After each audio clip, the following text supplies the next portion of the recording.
The first door opened not with hands, but with weight and balance, a measured distribution of body pressed against bronze that had learned to swing. Long before keys rattled in pockets or codes blinked on screens, there were barriers that needed crossing, and humanity, restless and inventive, began to engineer the threshold. A door is permission made solid. It says yes and no in the same breath. Come in, but only if. Stay out, unless. The history of the door is the history of civilization choosing what belongs inside and what must wait beyond. Stone slabs rolled across cave mouths, woven mats hung in doorways, planks pivoted on pins. Each culture solved the same problem: how to mark the line between here and there, how to make that line movable. Wood became the material of choice not for its strength alone, but for its forgiveness. A tree, dead and shaped, remembers the grain. It swells in rain and shrinks in summer. It can be carved, planned, joined with pegs or dowels.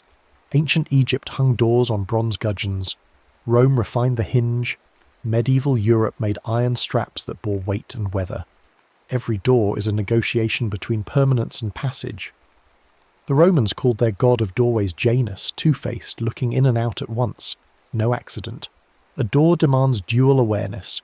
Inside is warmth, privacy, stored grain, sleeping children. Outside is weather, strangers, the marketplace, danger that might knock.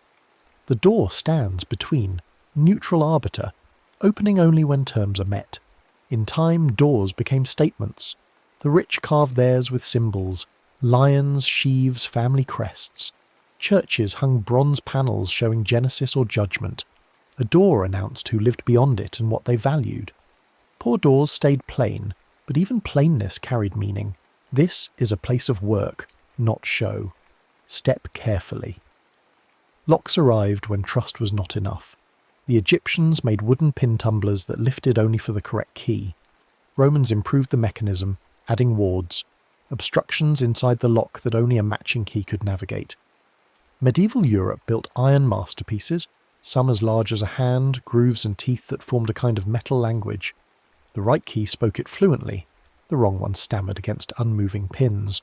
A lock is a puzzle worn on the door's body. It invites one shape and refuses all others. The key becomes a token of belonging. To hold the key is to claim the threshold, to move through space that others cannot enter without permission or force. Families passed keys like heirlooms. Jailers wore them on belts, clanking proof of authority. Keys opened strong boxes, city gates, chapel doors. A lost key was a crisis, a stolen one, a betrayal. But keys, for all their elegance, are vulnerable. They can be copied, stolen, lost in the river or the dark. The next leap came from within the mechanism itself. Combinations. Instead of a single shape that must match, a lock could demand a sequence. 3 numbers, 4, 6. The lock remembered the sequence. The user needed only to know it, carry it in memory rather than pocket. Combination locks freed hands and minds. No iron to lose, no jangling announcement of passage. Banks built vaults with time locks that would not open even for the correct combination until hours had passed. Defense against coercion, against the gun pressed to the banker's spine at midnight. Safes became common in homes where documents or jewellery warranted protection.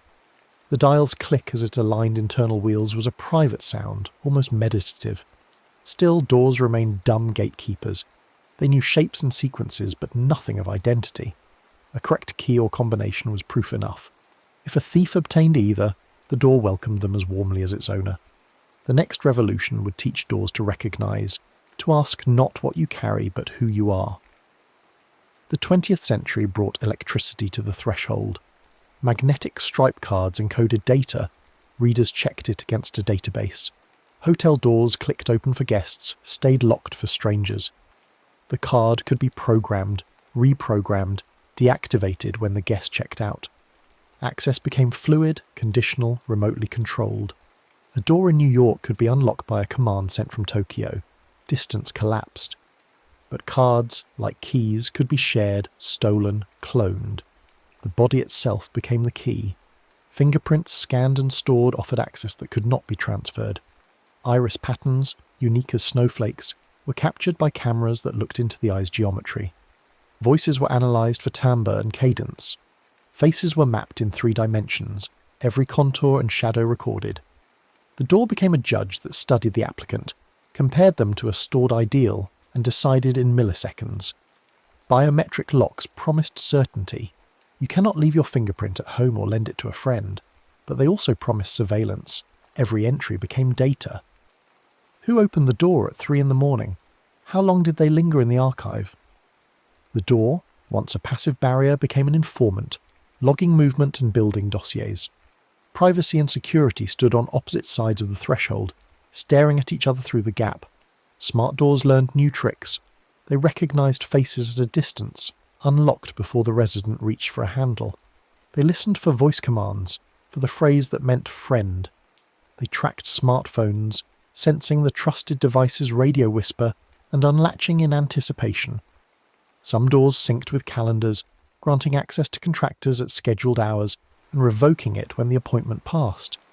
The door evolved into a system, networked and tireless, yet the simplest doors persist.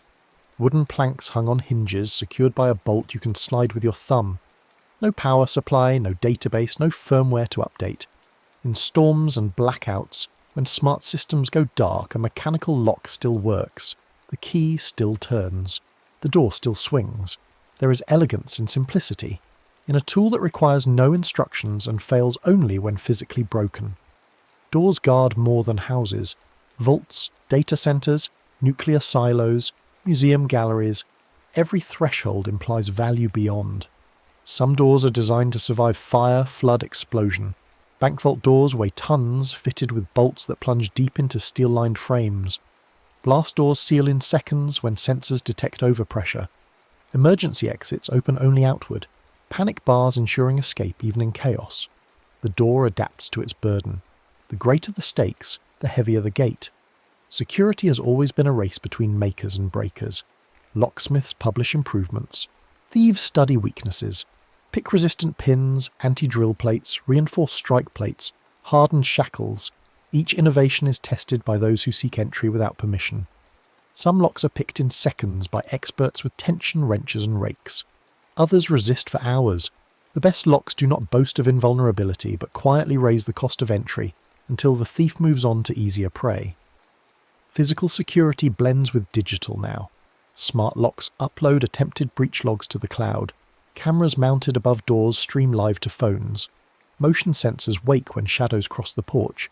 Doorbells have become sentries, recording packages and strangers, alerting owners thousands of miles away. The threshold extends outward. Defence begins at the curb, the sidewalk, the property line. A door is no longer a single point but a zone, layered and monitored.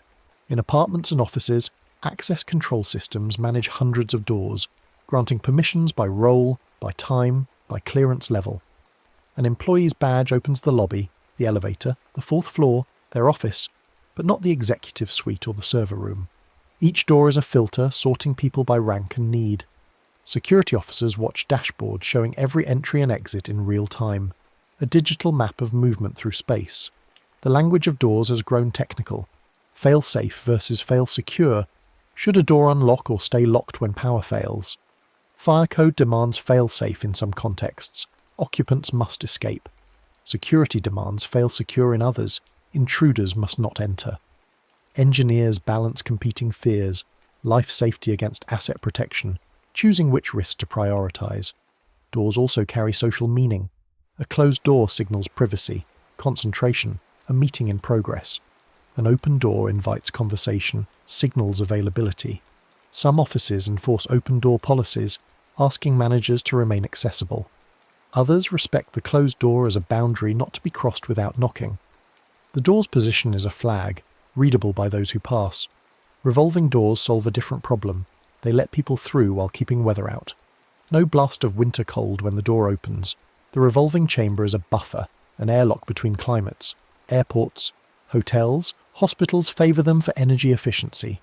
Push the glass wing and step into the rotating space, a brief solitude before emergence. Children love them, the impatient curse them. They are doors that never fully close, perpetually open and perpetually sealed. Automatic sliding doors appeared in the mid-20th century, a luxury that became mundane. Sensors detect approach, pressure mats, motion detectors, infrared beams.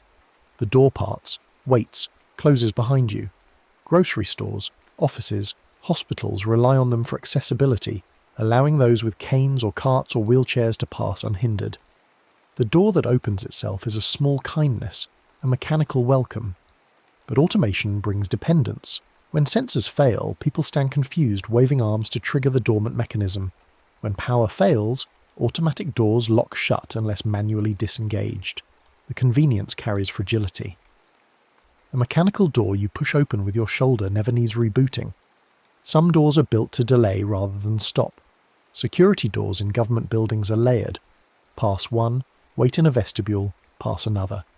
Metal detectors scan for weapons, X-ray machines inspect bags. The threshold becomes a process, a series of checkpoints. Entry is earned, not assumed. These doors ask for patience, for submission to scrutiny. High-security doors employ tricks beyond strength. Jambs are flanged so the door cannot be pried from the outside. Hinges are hidden or fitted with studs that interlock when closed, preventing removal even if the pins are defeated. Strike plates anchor deep into studs, not just trim. The door becomes a system integrated into the wall, the frame, the floor. Attack one component and others compensate. Prisons and psychiatric hospitals face a paradox. Doors must contain without appearing overtly harsh. Ligature-resistant hardware prevents hanging. Observation windows allow monitoring. Locks operate remotely so staff need not approach the cell. Yet the door must also signal care, not just custody. Design softens the barrier, choosing materials and colours that reduce institutional coldness. The door as both cage and threshold to treatment. Soundproof doors use mass, air gaps, and resilient seals to block noise. Recording studios demand silence. Courtrooms and conference rooms seek confidentiality. The door's edge is fitted with gaskets that compress when closed, sealing the gap. 2 layers of heavy material with dead air between them absorb vibration. The door becomes a wall that moves, a temporary extension of the building structure. Fireproof doors are rated by time, how long they resist flame. 20 minutes, 90 minutes, 3 hours. Materials matter. Steel, gypsum core, intumescent seals that expand when heated to close gaps. Fire doors are heavy, self-closing, designed to compartmentalize a building so occupants on upper floors can escape while lower floors burn. They are tested in furnaces, subjected to temperatures that peel paint and warp steel measured by failure time. Bulletproof doors, awkwardly named, nothing is proof, only resistant, are laminated with polyethylene or Kevlar layers that catch and spread the impact of projectiles. Steel plates add mass, air gaps cushion shock. The door becomes armour rated by calibre, handgun, rifle, armour-piercing. Schools, courthouses, embassies install them quietly, protection embedded in architecture. Hidden doors fascinate because they deny their own existence. Bookcases pivot on central pins, revealing stairs or strong rooms. Wall panels slide aside when the correct book is tilted. Secret doors rely on camouflage, blending seam and hinge into surrounding material. They appear in old estates and spy films, symbols of mystery, of secrets worth concealing. The thrill lies in discovery. The door was there all along, waiting to be found. Doors mark transitions beyond the physical. Coming of age, leaving home, entering marriage. Each life passage is a threshold crossed. We speak of opening doors to opportunity, closing doors on the past. The metaphor is ancient and unexhausted because the experience is universal. Standing before a barrier, deciding whether to push through or turn back. In sacred spaces, doors carry ritual weight. Temple gates open on holy days and close at dusk. Church doors are often red, symbolizing Christ's blood or the Holy Spirit. Thresholds are anointed, blessed, warded against evil. To cross into the sanctuary is to leave the profane and enter the consecrated. The door is not mere wood and hinge, but a boundary between worlds, guarded by tradition. Some doors are designed to intimidate. Castle gates bristle with iron studs, flanked by towers.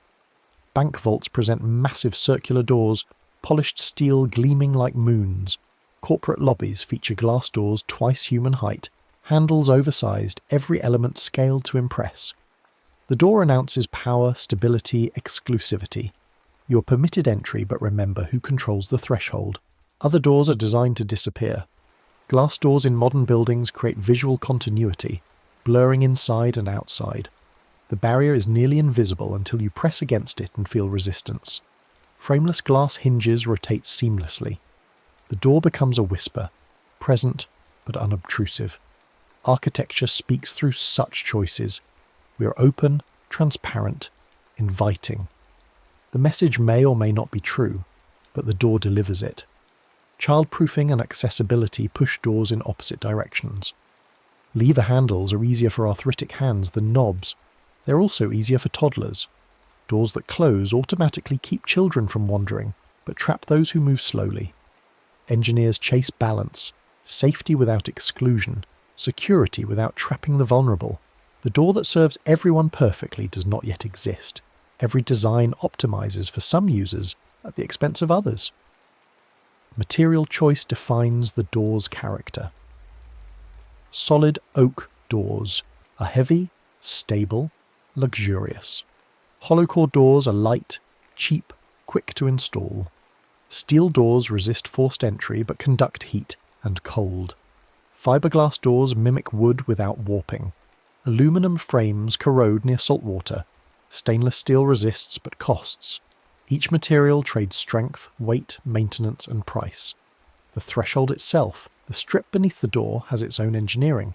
It must shed water, stop drafts, provide a smooth transition for wheelchairs and carts. Some thresholds are aluminum with rubber seals. Others are oak or marble, chosen for appearance. The threshold is the door's foundation, the point where moving meets still. Weather stripping is unglamorous but essential. Foam, rubber, or felt strips compress when the door closes, blocking air leaks. Without them, doors whistle in the wind and bleed heat. Builders replace weather stripping every few years, a maintenance chore that saves energy and comfort. The door's seal is as important as its lock. Closer mechanisms, the hydraulic arms that slow a door's swing, prevent slamming and injury. Adjustable screws control closing speed and latching force. A well-tuned closer shuts the door firmly but gently, not banging and not lingering open. It is invisible work. When closers function properly, no one notices. Failure is loud. Panic hardware, the push bars on emergency exits solve a deadly problem. In fires or crushes, people shove toward exits. A door that requires pulling or turning a knob becomes a death trap. Panic bars open with body weight. No fine motor skill needed. They are mandatory in public buildings, a regulation written in the ashes of past tragedies. Doors age, wood dries and splits, hinges rust, locks stiffen.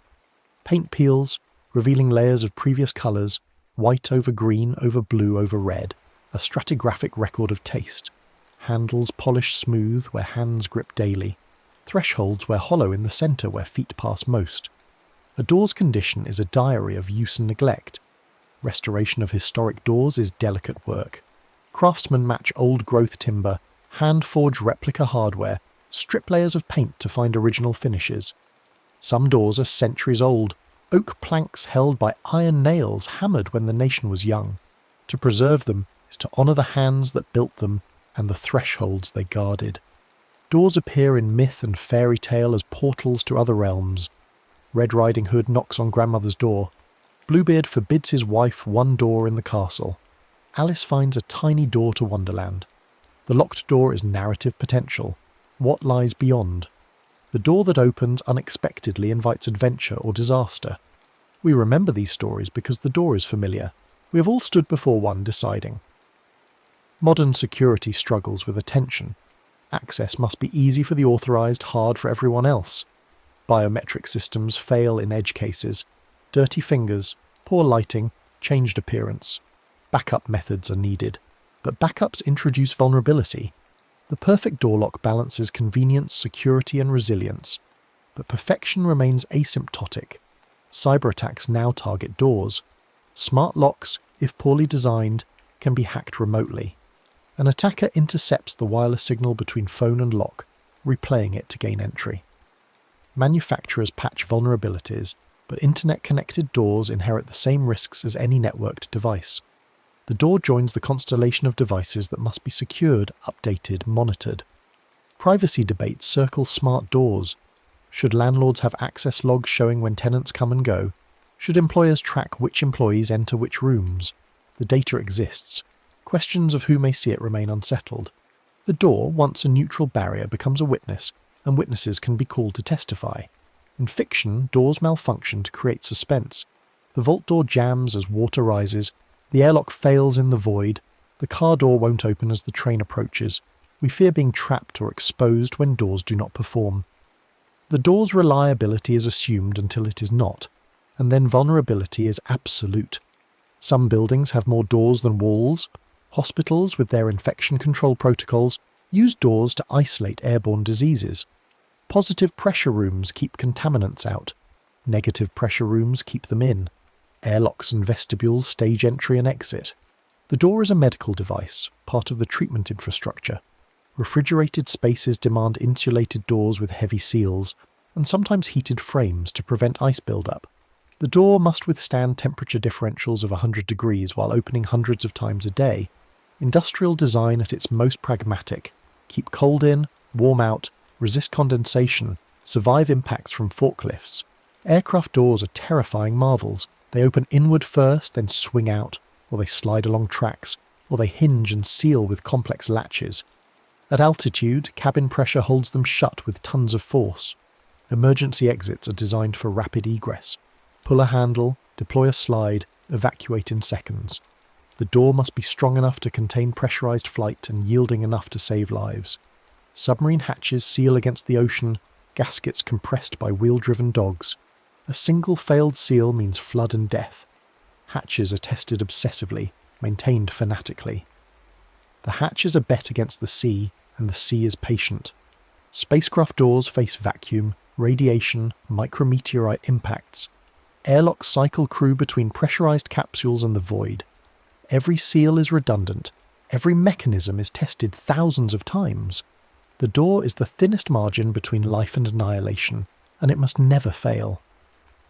Doors in submarines and spacecraft are heavy, manual, deliberately low-tech. No batteries to die, no software to glitch. Reliability trumps convenience when the environment is hostile. The door returns to fundamentals: metal, seal, and the human strength to operate it. Archaeological sites reveal doors through absence. Post holes mark where pivots stood. Grooves in stone thresholds show where edges wore. The door is gone, rotted or burned, but its function remains legible. Here was a boundary. Here was control. Medieval castles used portcullises, iron grills dropped vertically by chains and counterweights. The portcullis could trap attackers between inner and outer gates, creating a kill zone. Some castles had murder holes above, through which defenders dropped stones or poured boiling liquid. The door as weapon, defence multiplied by architecture. Drawbridges combined door and moat, spanning water to admit friends, retracting to isolate the fortress. Chains and gears lifted the heavy timbers. The bridge up, the castle was an island. The door did not just close, it disappeared, leaving a gap no ladder could cross. Revolving secret doors, activated by pulling a torch sconce or pressing a stone, are more fiction than history, but hidden doors did exist. Priest holes in English manor houses hid Catholics during persecution. Smugglers' tunnels had concealed exits. The hidden door was survival, a last trick when all others failed. Urban doors face graffiti, weather, forced entry, and the slow violence of neglect. Cities replace thousands of doors annually, a continuous churn of maintenance. Public housing doors are sturdy and plain, built to endure abuse. Private doors signal taste and wealth: carved wood, etched glass, brushed steel, choices that locate the resident in social space. The door's future may include augmented reality. Point your phone at a door and see who lives beyond, what the room contains, whether you have access. The door becomes a screen layered with data. Or perhaps doors will disappear entirely in some contexts, replaced by permeable membranes, light curtains, or air walls that discourage passage without blocking it. But doors endure because they serve needs deeper than fashion. We want boundaries we can control, spaces we can secure, thresholds we can cross on our terms. The door, in all its forms, offers that control. It is permission made tangible, a mechanism of yes and no, a tool for shaping space into places.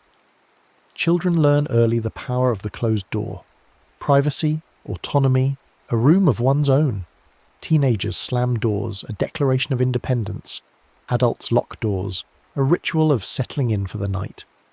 The door participates in daily life, marking transitions between public and private, work and rest, danger and safety.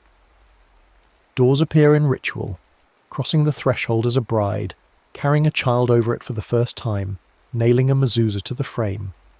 The door is consecrated by passage, by the weight of moments it has witnessed. A family's history is written in the door's wear, the height marks on the frame, the layers of paint. Locksmiths are guardians of the door's secrets, trusted to duplicate keys and defeat locks when keys are lost. They know the weaknesses of every mechanism, the tricks to bypass pins, the ways to drill or pick or shim. A good locksmith respects the trust placed in them. They open doors, but they do not speak of what lies beyond. The door industry is vast and quiet. Manufacturers produce millions of units annually, from flimsy hollow cores to vault doors weighing tons. Standards govern size, swing direction, fire rating. Distributors warehouse inventory. Installers hang doors in new construction and retrofit old buildings. The door is infrastructure, essential and unremarked. In the end, a door is a question. Will you enter or stay out? The answer depends on keys, codes, faces, permissions, and the door's willingness to yield. Doors sort the world into inside and outside, permitted and forbidden, us and them. They are barriers and invitations, walls that move, thresholds that wait. As rain hums, picture a latch clicking, a bolt sliding, hinges turning on pins worn smooth by decades. A door swings open, light spills out, and someone crosses from one world to another. Tomorrow the door will close and open again, keeping its silent count, a patient arbiter at the boundary of belonging. The next story is about to begin. Please relax and enjoy. Begin with the earth itself. Beneath your feet, beneath the leaf litter and the topsoil, beneath the roots of oak and pine, there exists a network older than empires. It is not a brain, though it thinks in its own way. It is not a society, though it cooperates beyond anything humans have managed. It is mycelium, the hidden body of the fungus, and it has been here, silent and patient, long before the first human eye opened to wonder. A mushroom, the part we see, is merely the fruit. The organism itself lives below, spreading in threads finer than hair, weaving through darkness, trading sugars with tree roots, breaking down the dead into nourishment for the living. This is the work of fungi, quiet, essential, invisible. The mushroom rises only briefly, a messenger sent up to scatter spores, then collapses back into soil and memory. Species number in the thousands. Some glow faintly in the dark.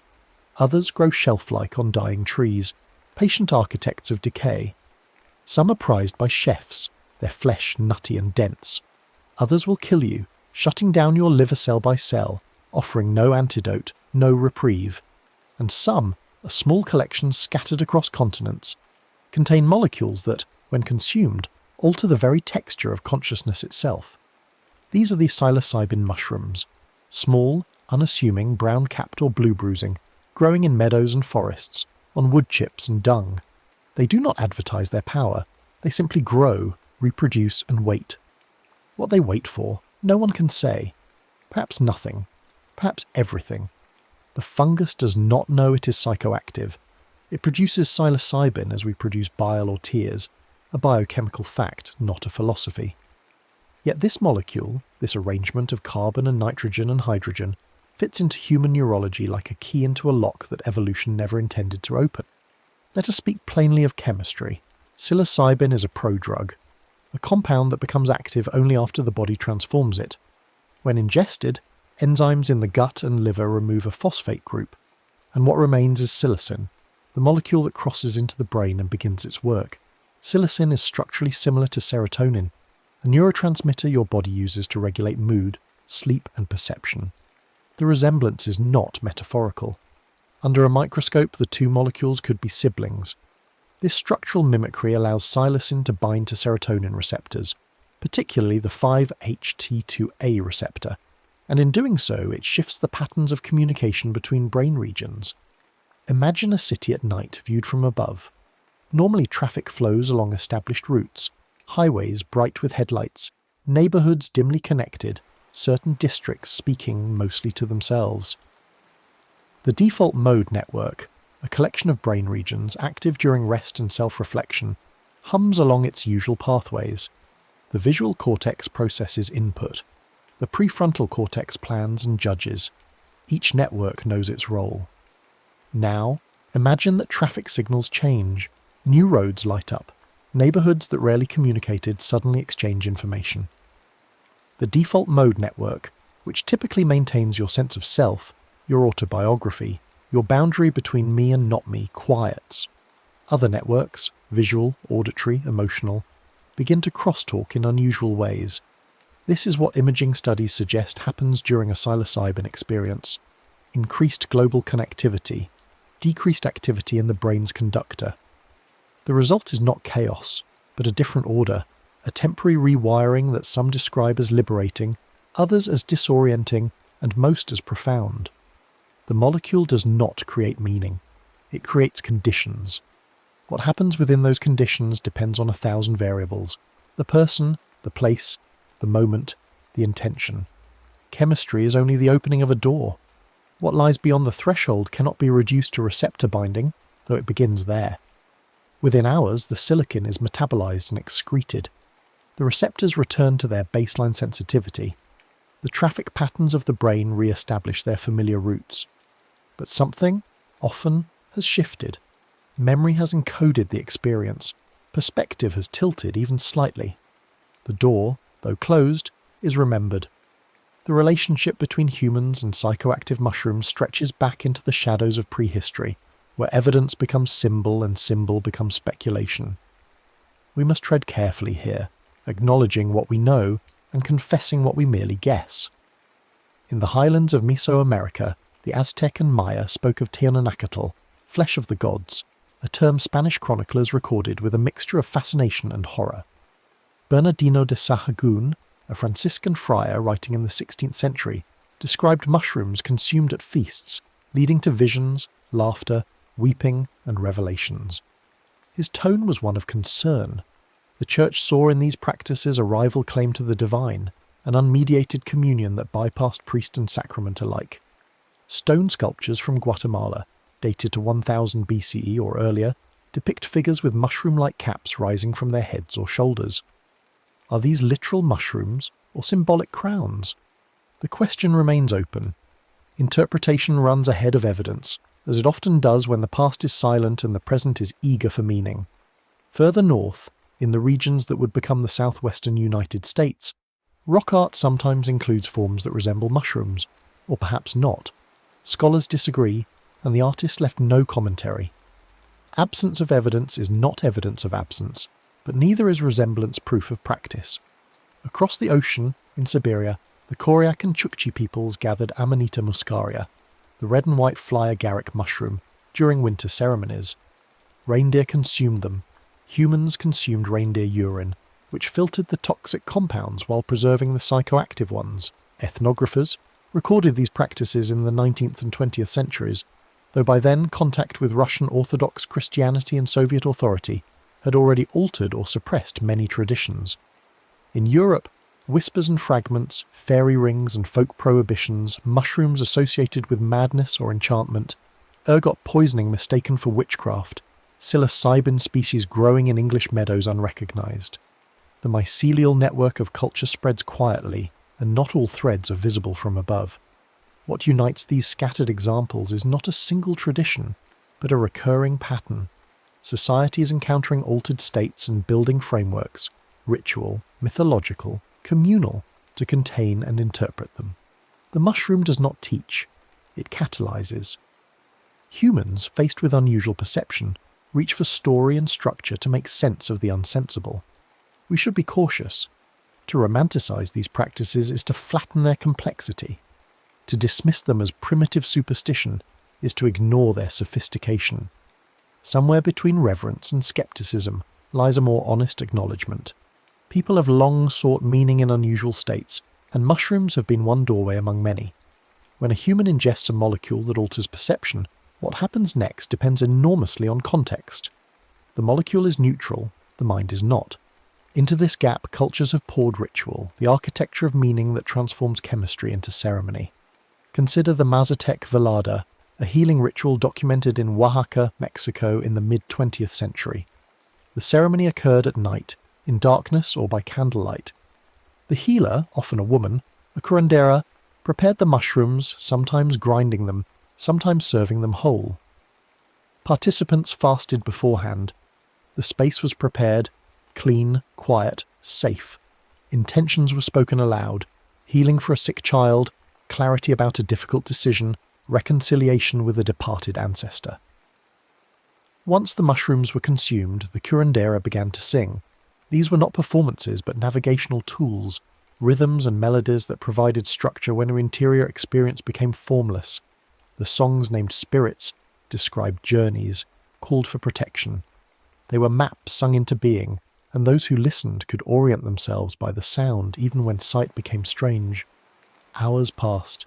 Participants lay down, closed their eyes, or sat in silence.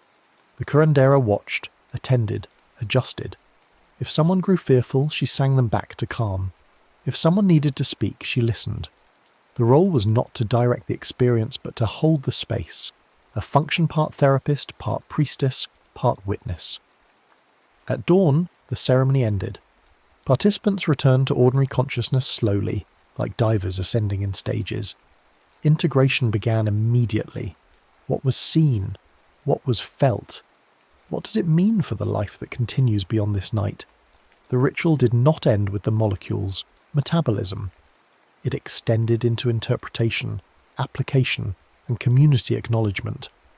This pattern, preparation, intention, guided experience, and integration, appears across cultures and centuries.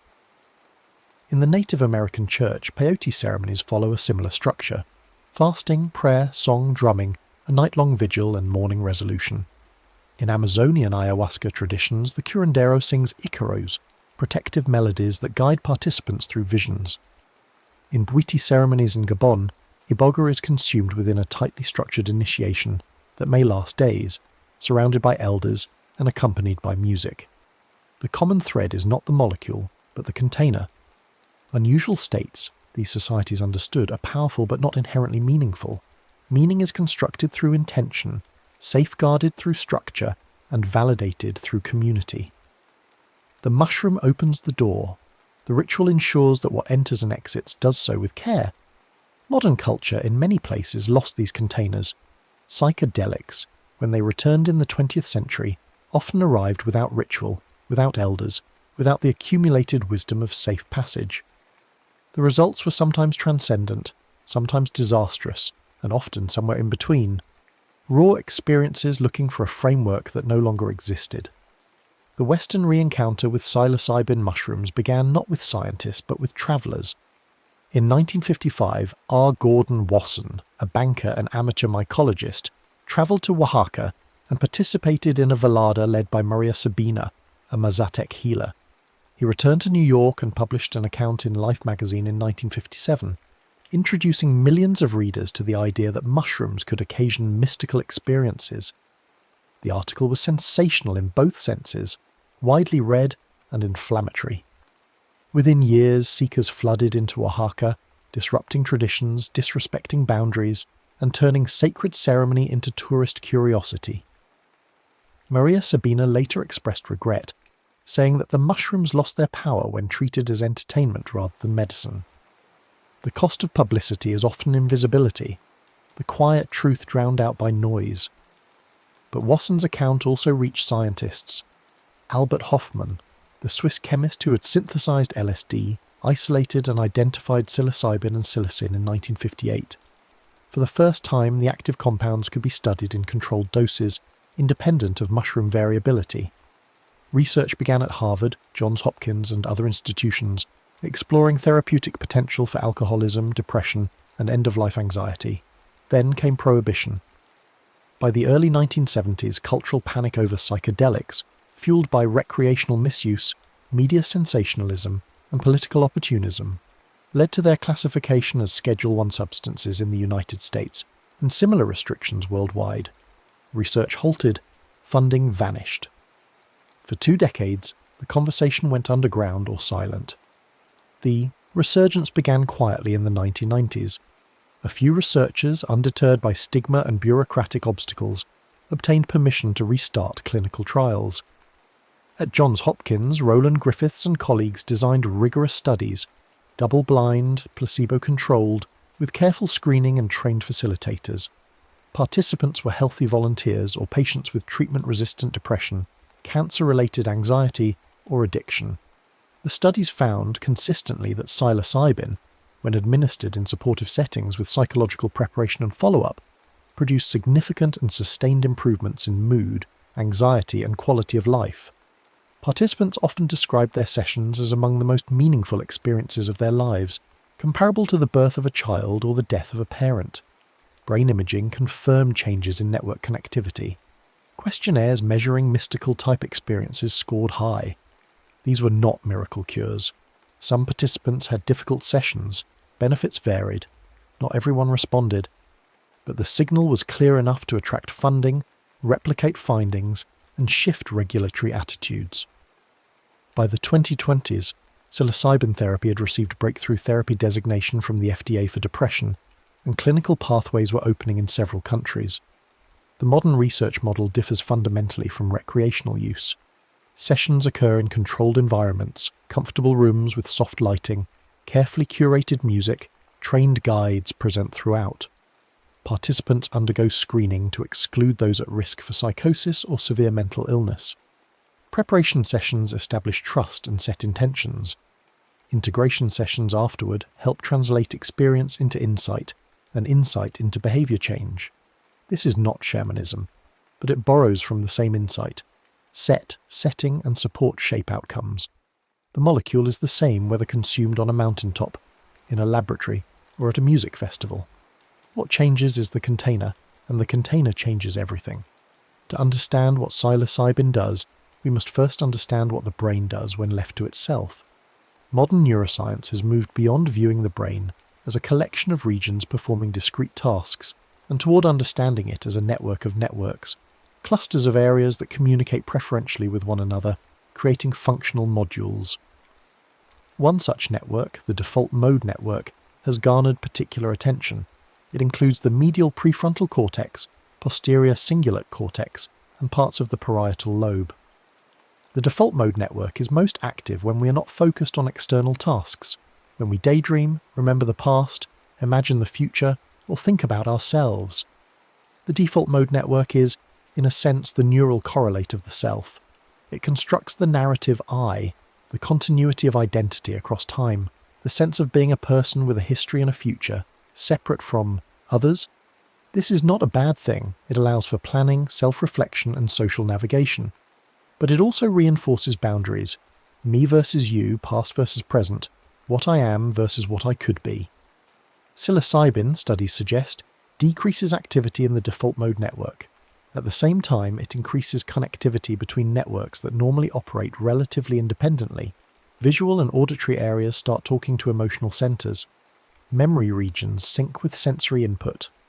The brain becomes less modular and more globally integrated. Subjectively, this manifests in several ways. The boundary between self and world softens. Music feels not just heard, but experienced as structure, emotion, and narrative all at once. Memories surface with unusual vividness and emotional weight. Thoughts lose their linear quality and become associative, metaphorical, imagistic. People report ego dissolution, a term that sounds alarming but describes something often felt as relief. The constant, narrating, judging I quiets. What remains is awareness without a fixed centre, perception without the perceiver, or a perceiver so diffused into experience that the boundary between observer and observed becomes porous. This is not psychosis. Psychosis involves loss of reality testing, an inability to distinguish internal experience from external fact. Psilocybin users, even during profound experiences, generally retain an understanding that the state is temporary and caused by a substance. They can, if needed, communicate and respond to their environment. The shift is in salience, not insanity. Imaging also shows increased connectivity between the visual cortex and other areas, which may underlie the geometric hallucinations often described. Tessellations, fractals, spirals, lattices, and symmetries that seem to arise from the architecture of perception itself. These patterns are not random but reflect how the visual system organises information. Edges, contrasts, repetitions, normally suppressed or ignored, now vividly foregrounded. The lasting effects, improved mood and reduced anxiety reported weeks or months later, remain partially mysterious. One hypothesis is that the temporary disruption of rigid patterns allows new connections to form. Depression and addiction are in part diseases of fixed perspective, rumination loops, entrenched habits, narratives that no longer serve but cannot be escaped. Psilocybin may act as a kind of neural reset, not erasing patterns but loosening them, creating plasticity that makes change possible. But this is still hypothesis. The brain is not a computer to be rebooted, and metaphors mislead as often as they clarify. What we know is that something shifts, in networks, in narratives, in the felt sense of possibility. Why these shifts sometimes persist and sometimes fade remains an open question, one that science is still learning to ask properly. 3 words appear again and again in both traditional and modern. Contexts for psychedelic use: set, setting, and intention. They sound simple, almost trivial, yet they represent a distillation of centuries of accumulated wisdom about how to navigate altered states safely and meaningfully. Set refers to mindset, the psychological, emotional, and cognitive state a person brings into the experience. Are they anxious or calm, curious or fearful, grieving or celebratory? The molecule will amplify what is already present. A person in quiet curiosity may encounter wonder. A person in unresolved trauma may encounter that trauma, vividly and unavoidably. Preparation, therefore, matters. In clinical trials, participants meet facilitators multiple times before the session, building trust, discussing intentions, exploring fears, and clarifying what they hope to learn or heal. This is not indoctrination but grounding, a reminder that difficult moments may arise and that they can be met with breath, presence, and support. Setting refers to the physical and social environment. Is the space safe, comfortable, and free from interruption? Is lighting soft or harsh? Is the music carefully chosen or chaotic? Are trusted people present, and do they understand their role as witnesses rather than directors? In traditional ceremonies, setting is crafted with immense care. Participants gather at dusk in a prepared space, often circular, with symbolic objects, candles, icons, instruments, arranged to communicate safety and intention. Modern clinical settings echo this. Comfortable couches, warm blankets, eye shades to turn attention inward, and playlists that move through stages mirroring the arc of the experience. Rising, peaking, integration, and return. The presence of guides is crucial. Their role is not to interpret or instruct, but to hold space, to remain calm when the participant is not, to offer reassurance without intrusion, to trust the process. Good guides know that the most helpful intervention is often silence, or a single sentence spoken at the right moment. You are safe. Let go. Trust. Intention is perhaps the most subtle of the 3. Why is this person here? What question are they bringing?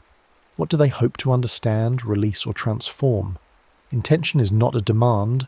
Psilocybin does not respond to commands, but a compass. It orients attention without dictating destination. In Mazatec tradition, participants state their intention before consuming the mushrooms. I seek healing for my son, or I need guidance about this conflict. The healer listens, and the songs she sings later echo these themes, weaving intention into the fabric of the experience. The mushrooms, it is believed, hear the intention and respond, not magically, but because intention shapes attention, and attention shapes experience. In clinical settings, intention is articulated in preparation sessions. I want to understand my depression. I need to let go of my fear of death. I want to reconnect with my capacity for joy. These intentions are revisited during integration, becoming lenses through which to interpret what unfolded. Together, set, setting, and intention form a container strong enough to hold the unknown. Without them, the same molecule can lead to confusion, fear, or harm. With them, even difficult experiences can become transformative. The chemistry is the catalyst. The container is the crucible where transformation occurs. How does one describe the indescribable? Language evolved to navigate the everyday. objects, actions, social exchanges, not to capture states where subject and object dissolve, where time becomes elastic, and where emotion arrives in waves too large for single words. Yet people try. Across centuries and cultures, certain themes recur in reports of psilocybin experiences, even when the experiencers have no prior knowledge of what others have described. This consistency suggests that the effects, while subjective, are not arbitrary. Visual phenomena are among the most reliably reported. With eyes closed, geometric patterns emerge: grids, spirals, fractals, mandalas, tessellations. These are not hallucinations in the sense of seeing things that are not there, but alterations in how the visual system processes information. The patterns are often described as intricate, beautiful, and imbued with a sense of significance, though what they signify remains mysterious. With eyes open, surfaces breathe, textures become more vivid, colours intensify or shift. Faces may appear to morph subtly, revealing emotions or archetypes beneath the familiar. Nature, trees, water, sky, often feels alive in a way difficult to articulate, as though consciousness extends beyond the merely human. Time, many report, becomes strange. A moment stretches into eternity, an hour passes in seconds. This is not metaphorical. The brain's usual sense of temporal flow, maintained by memory, prediction and routine, loosens. Without the default mode network anchoring experience in narrative time, the present expands, becomes all there is. Emotionally, experiences range widely. Some report profound joy, love, and gratitude, a sense of being held by something larger than themselves, whether they name it God, nature, or the cosmos. Others encounter grief, fear, or regret, revisiting losses or traumas with an intensity that can be overwhelming but also clarifying. Laughter is common, tears are common, and sometimes both arrive at once, indistinguishable. A recurring theme, especially in higher dose experiences, is what researchers call mystical type experiences, scored using standardized questionnaires. These include a sense of unity or oneness with all things, transcendence of time and space, deeply felt positive mood, sacredness, ineffability, the sense that words fail, and paradoxicality, holding contradictory truths simultaneously. Such experiences are not unique to psilocybin. They are reported in meditation, near-death experiences, prayer, childbirth, and spontaneous peak moments. What psilocybin does is reliably and predictably occasion them in a significant percentage of users, particularly when conditions are supportive. Another common theme is encounter, meeting entities, presences, or archetypes. Some describe conversations with deceased loved ones. Others meet guides, animals, or beings of light. Are these real? Are they projections of the unconscious? The question is less interesting than the fact that the encounters feel real, and their messages, often simple, often kind, can have lasting impact. Many report insights, sudden clarity about relationships, habits, life direction, or purpose. These are not intellectual conclusions, but felt truths, arriving with emotional weight. I saw that I have been afraid to love. I understood that my mother did the best she could. I realized I do not have to carry this anymore. Whether these insights endure depends on integration, the work of translating vision into action. But not all experiences are positive. Some are neutral, confusing, or boring. Others are terrifying, confrontations with death, dissolution, chaos, or personal shadow material. These difficult experiences, when held with support, can be among the most therapeutically valuable, though they are not easy to endure. The mushroom does not promise comfort. It promises truth, and truth is not always gentle. To speak of benefits without acknowledging risks is to fail in honesty. Psilocybin is not benign simply because it comes from nature. Hemlock is natural. Nightshade is natural. Nature is indifferent to human well-being, and molecules do not carry moral weight, only consequences. Physically, psilocybin is remarkably safe. There is no known lethal dose in humans. The LT50 in animal studies is extraordinarily high. Overdose is not a concern in the same way it is for opioids or alcohol. Psilocybin is not addictive. Tolerance develops quickly and fades within days, discouraging frequent use. It does not damage organs with repeated use, but psychological risks are real and non-trivial. The most common acute risk is a bad trip. overwhelming fear, paranoia, panic or confusion during the experience. This is more likely with high doses, unsupportive settings or pre-existing anxiety. While temporary, such episodes can be deeply distressing, and without proper support they may lead to dangerous behaviour, fleeing into traffic, jumping from heights, harming oneself or others in a state of terror. A rarer but serious risk is hallucinogen persisting perception disorder, in which visual distortions continue long after the substance has left the body. Symptoms include trails, halos, or persistent geometric patterns. For most, this is transient and mild. For a few, it is debilitating and chronic. The incidence is unclear, the mechanism unknown, and treatment options limited. More concerning is the potential to precipitate or worsen serious mental illness in vulnerable individuals. Psilocybin can trigger latent psychosis in those with schizophrenia or bipolar disorder. It can exacerbate depression or anxiety in some cases, though it alleviates them in others. Screening is essential, and even with screening, risk cannot be entirely eliminated. Certain medications are dangerous to combine with psilocybin. Monoamine oxidase inhibitors, used for depression, can lead to serotonin syndrome, a life-threatening condition involving fever, agitation, and muscle rigidity. Lithium, used for bipolar disorder, has been associated with seizures when combined with psychedelics. SSRIs may blunt effects, or in rare cases interact dangerously. Medical oversight is not optional. Legal risks also exist. In most jurisdictions, psilocybin remains a controlled substance. Possession, cultivation, or distribution can result in criminal charges, incarceration, and lasting legal consequences. Decriminalization efforts are expanding, but they are patchwork, inconsistent, and subject to change. Legality is not morality, but consequences are real regardless of one's philosophical stance. Finally, there is the risk of harm from impure or misidentified substances. Street psilocybin may be contaminated or mislabeled. Mushrooms gathered in the wild may be misidentified, leading to poisoning. This is not a theoretical concern. People die every year from consuming toxic mushrooms they believe to be psychoactive. Expertise in mycology is specialized and essential. Confidence is not competence.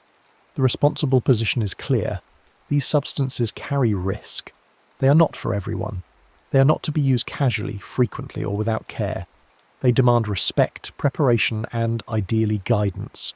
To pretend otherwise is to invite harm. Under the hush of rain, picture a forest floor, threads passing sugars and signals between roots, fruiting bodies rising after a storm, spores drifting like quiet thoughts. Whatever one's view of psychedelic mushrooms, sacrament, tool, or topic for study, the calm truth remains. A small organism can open very large questions, best approached with respect, caution, and care. The fungus does not judge our uses or misuses. It simply grows, fruits, and returns to the soil, part of the great cycle that predates and will outlast all human meaning-making. In the end, perhaps the deepest lesson is not about visions or therapy or altered states, but about humility, the recognition that we are not separate from nature but woven into it, participants in exchanges we barely understand, walking briefly through a world far older and stranger than our stories can contain. The next story is about to begin. Please relax and enjoy. Rain drummed against the window, each drop a small percussion on glass that began its life as sand. The fire crackled in the hearth, casting amber light across the room, where an old craftsman sat with his grandson, the boy's eyes wide and questioning in the way children's eyes are when the world still holds more mystery than explanation.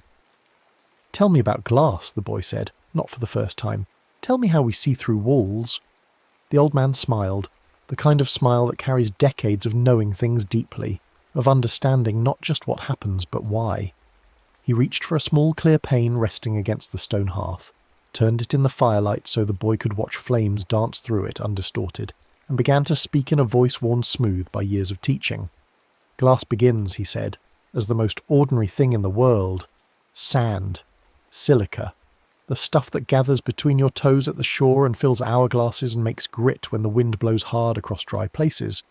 But sand, for all its simplicity, carries within it a secret. It wants to be something else. It waits, patient as stone, for fire. When heat comes, fierce and unrelenting, When furnaces roar and temperatures climb past the point where most materials surrender their solid form, silica softens. It does not melt cleanly the way ice becomes water, with a sharp boundary between states. Instead, it passes through a strange threshold, becoming viscous, flowing like honey made of light, atoms loosening their grip on rigid structure, but not abandoning it entirely. This is the moment of transformation. This is when sand forgets it was ever sand. If you cool it slowly, the boy's grandfather continued, those atoms will find their way back to order. They will arrange themselves in crystalline patterns, neat rows and regular spacing, the architecture of most solids. But if you cool it fast, if you trap it in that liquid-like arrangement before it can organise itself, something stranger happens. The atoms freeze in disorder. They lock into an amorphous solid, neither truly liquid nor properly crystalline, caught between states like a bird suspended in amber. This confusion, this arrested chaos, is what makes glass transparent. The boy frowned, puzzling over this. But why can we see through it? Because the old man said, of what light is and what atoms do. Light is energy travelling in waves, and when it meets matter, it asks a question. Can I pass? The answer depends on the electrons that orbit every atom, those tiny charged particles that dance in specific shells around nuclei. In most materials, visible light carries just the right energy to excite those electrons, to make them jump from one state to another. When that happens, light is absorbed, turned into heat or other forms of energy, and nothing passes through. The material is opaque, but silica's electrons are stubborn. They need very specific energies to jump, energies higher than what visible light carries, so when ordinary light strikes glass, the electrons look at it, consider it, and decline to respond. The light waves pass through mostly unmolested, travelling through the frozen disorder of atoms as if through empty space. This is transparency. This is the trick of seeing through walls. Yet not all glass is perfectly clear, the craftsman added, holding the pane closer to the fire so the boy could see faint traces of colour at its edges. Impurities change everything. A trace of iron, even a fraction of a percent, and glass blushes green like spring leaves. Selenium warms it to amber. Cobalt turns it the deep blue of twilight. Ancient glassmakers learned these things slowly, mixing metal oxides into their melts, discovering that beauty and function could be tuned by recipe and ritual. Modern makers purify their silica, chase out the iron, control every variable until glass becomes ultra-clear, almost invisible, a window that admits light without confession. The boy touched the pane, felt its coolness, its hardness. When did people learn this? Long ago, the old man said, though not as long ago as you might think. Glass existed before humans understood it. Natural glass formed when lightning struck sand, when volcanoes cooled too quickly, when meteor impacts melted and froze Earth in microseconds. Obsidian, that black volcanic glass, was one of the first tools, sharper than flint, prized for blades and arrowheads. But making glass deliberately, controlling its birth, that took centuries. The first glass was rare.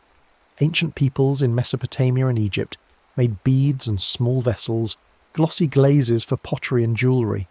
These were precious things, coloured bright and worn by priests and kings. No one lived behind glass windows. No one looked through glass to watch rain fall on distant hills.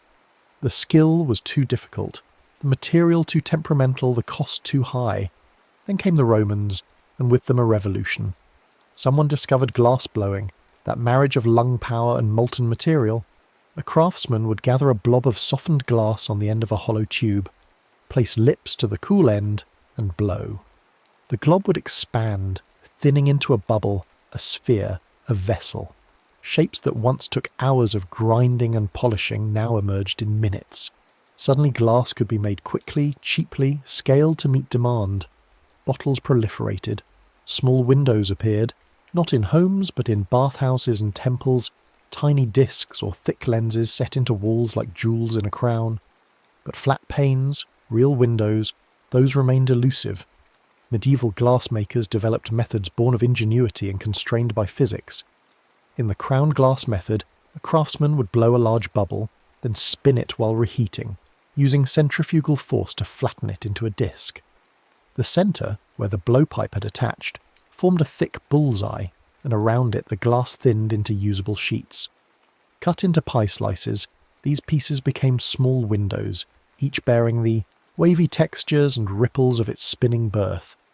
You can still see them in old churches, those uneven panes that distort light in ways modern glass never would, each imperfection a fingerprint of hands long turned to dust. The cylinder method came later. Blow a long tube, slice it lengthwise, reheat and flatten it into a sheet. This yielded larger panes but demanded skill and patience. The glass still held bubbles, ripples, variations in thickness. Windows were expensive and imperfect, but they were windows. They kept weather out while letting light in. They allowed humans to see beyond walls without surrendering shelter. The old craftsman paused, poured himself tea from a pot by the fire, watched steam rise and dissipate. The boy waited, knowing interruption would break the spell of the telling.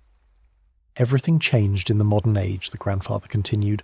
Someone conceived of float glass, a method so elegant it seems impossible until you witness it.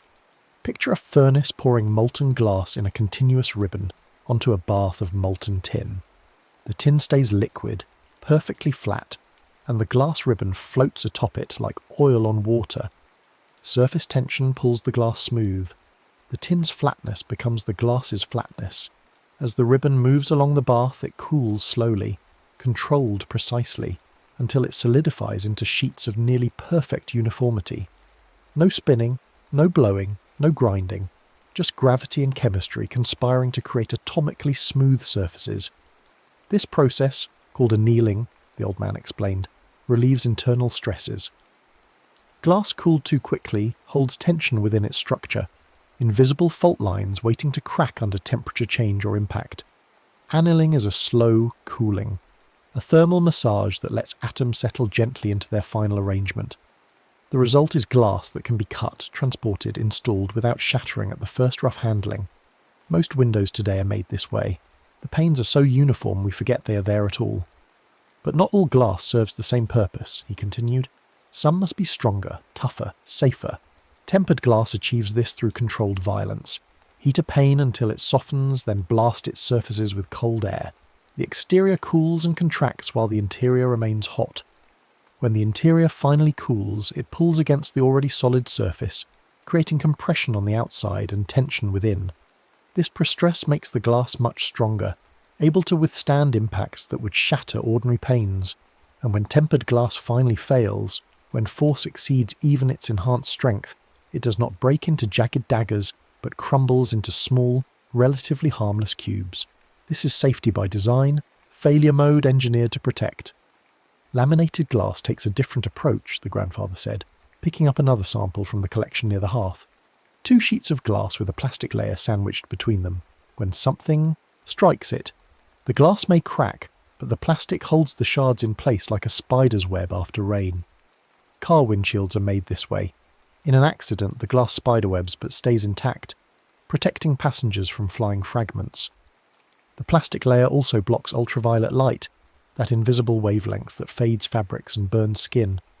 Sometimes protection comes not from hardness, but from connection. The boy's eyes had drifted to the window, watching rain streak down the pane. Can glass bend light too?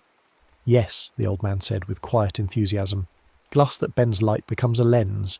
Curve the surface and light paths change. A convex lens, thicker in the middle than at the edges, converges light rays to a focal point. Hold one in sunlight and it can start a fire.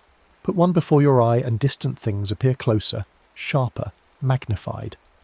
A concave lens, thinner in the middle, spreads light apart, makes things appear smaller, corrects certain kinds of blurred vision. But simple lenses have flaws. Light of different colours bends by different amounts as it passes through glass, a phenomenon called chromatic aberration. A single lens might bring red light to focus at one distance and blue at another, creating coloured fringes around images. Different wavelengths travel at slightly different speeds through glass, their refractive indices varying subtly. To correct this, lens makers stack multiple elements with carefully chosen glass types. One element's error cancels another's. Telescopes and microscopes are not single lenses, but careful stacks of compromises, each element chosen to minimise distortion, to render the world clearly across the entire spectrum of visible light. Coatings add another layer of control, the craftsman continued. Thin films, just nanometers thick, deposited on glass surfaces with exquisite precision. These films exploit interference, the way light waves can add or cancel depending on their alignment. A properly designed anti-reflective coating makes destructive interference occur at reflected wavelengths while allowing transmitted light to pass unhindered. The result is glass that seems to disappear, that admits light with minimal loss to reflection. Camera lenses, eyeglasses, museum display cases all benefit from these invisible layers. Mirror coatings do the opposite, maximizing reflection.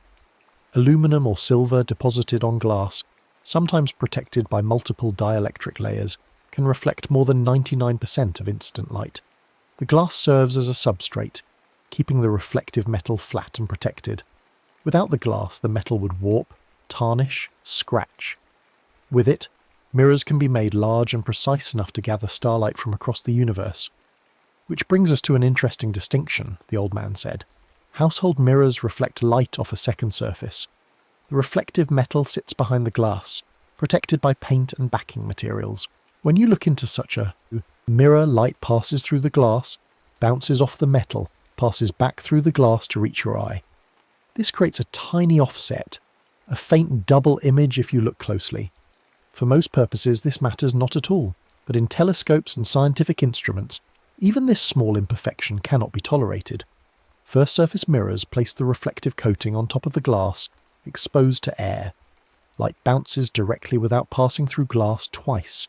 There is no ghosting, no offset, no distortion. The trade-off is fragility. The coating scratches more easily, requires careful handling, must be cleaned with methods gentler than those used on ordinary mirrors. The boy absorbed this, then asked, "What about coloured glass? Why do some windows look green or blue?" "Metal oxides again," the grandfather said. "Bronze tints come from iron and sulphur. Grey from cobalt and iron. Blue from cobalt alone. Green from chromium or more iron. These tints serve function as well as aesthetics. Darker glass reduces glare, provides privacy, controls solar heat gain in buildings. On the opposite end, low iron glass removes that faint green tint, visible in ordinary clear glass when you look at an edge. Museums use low iron glass for display cases because it renders colours more faithfully, does not add its own tint to artwork or artefacts. Modern buildings often use low emissivity coatings, usually called low E, which reflect infrared wavelengths while remaining transparent to visible light. Heat from the sun, heat from indoor sources, both carry significant infrared energy. A low E coating bounces this heat back, keeping buildings cooler in summer and warmer in winter. The glass looks normal to human eyes, but acts as a thermal barrier to wavelengths we cannot see. Strength remains a concern, the craftsman continued, setting down his tea. Glass is theoretically very strong. The bonds between atoms can withstand enormous stress, but in practice, glass is brittle and seemingly fragile. Why the discrepancy? Flaws. Every piece of glass contains microscopic surface imperfections, tiny scratches and pits and inclusions. These flaws concentrate stress. When force is applied, stress focuses at the flaw's tip, growing, propagating, turning a tiny scratch into a catastrophic crack. This is why a small graze from a diamond can allow you to snap a thick pane with your hands. The flaw gives the crack somewhere to start. Chemical tempering addresses this. Phone screens, for instance, are soaked in molten salt baths where larger potassium ions exchange with smaller sodium ions in the glass surface. This creates compressive stress, much like thermal tempering but without the thickness limitations. The result is glass thin enough for phones, yet tough enough to survive drops onto concrete. Trade names like Gorilla Glass describe various formulations of aluminosilicate glass enhanced through this ion exchange process. Some applications demand even greater durability. Sapphire, a crystalline form of aluminum oxide, is harder than any glass, nearly as hard as diamond. Watch crystals and camera lens covers sometimes use sapphire for scratch resistance. But sapphire is expensive, difficult to manufacture in large pieces, and reflects more light than glass unless coated. For most uses, cost outweighs benefit. Transparent ceramics occupy a niche between glass and sapphire. Materials like Alon, aluminum oxynitride, or magnesium aluminate spinel offer extreme hardness and durability while remaining transparent to visible and infrared light. Military vehicles use these for armour windows, protecting crews while allowing clear sight lines. The manufacturing process is complex and costly, limiting use to applications where nothing else suffices. The old man paused, studied the boy's face for signs of fatigue or wandering attention, found neither. He continued. Glass can also be drawn into fibres, thin as human hair, and these fibres revolutionise communication. Ultra-pure silica, purified until impurities measure in parts per billion, is heated and pulled into long continuous strands. Light entering one end of such a fibre reflects internally, bouncing off the interface between the fibre's core and cladding in a phenomenon called total internal reflection. The light never escapes. It travels along the fibre for kilometres, tens of kilometres, even crossing oceans with surprisingly little loss. Pair these fibres with lasers and electronic repeaters, and you have the infrastructure of modern communication. Data encoded as pulses of light streams through submarine cables, connecting continents, carrying conversations and videos and the sum of human knowledge across distances that would have seemed impossible mere decades ago. The internet, that invisible lattice connecting billions of people, runs largely on glass threads carrying photons through the dark. Mirrors find use beyond vanity and decoration, the craftsman said. Periscopes allow submarine crews to see above water. Scanners in copiers sweep light across documents. Projectors in theatres and homes route images through systems of lenses and mirrors.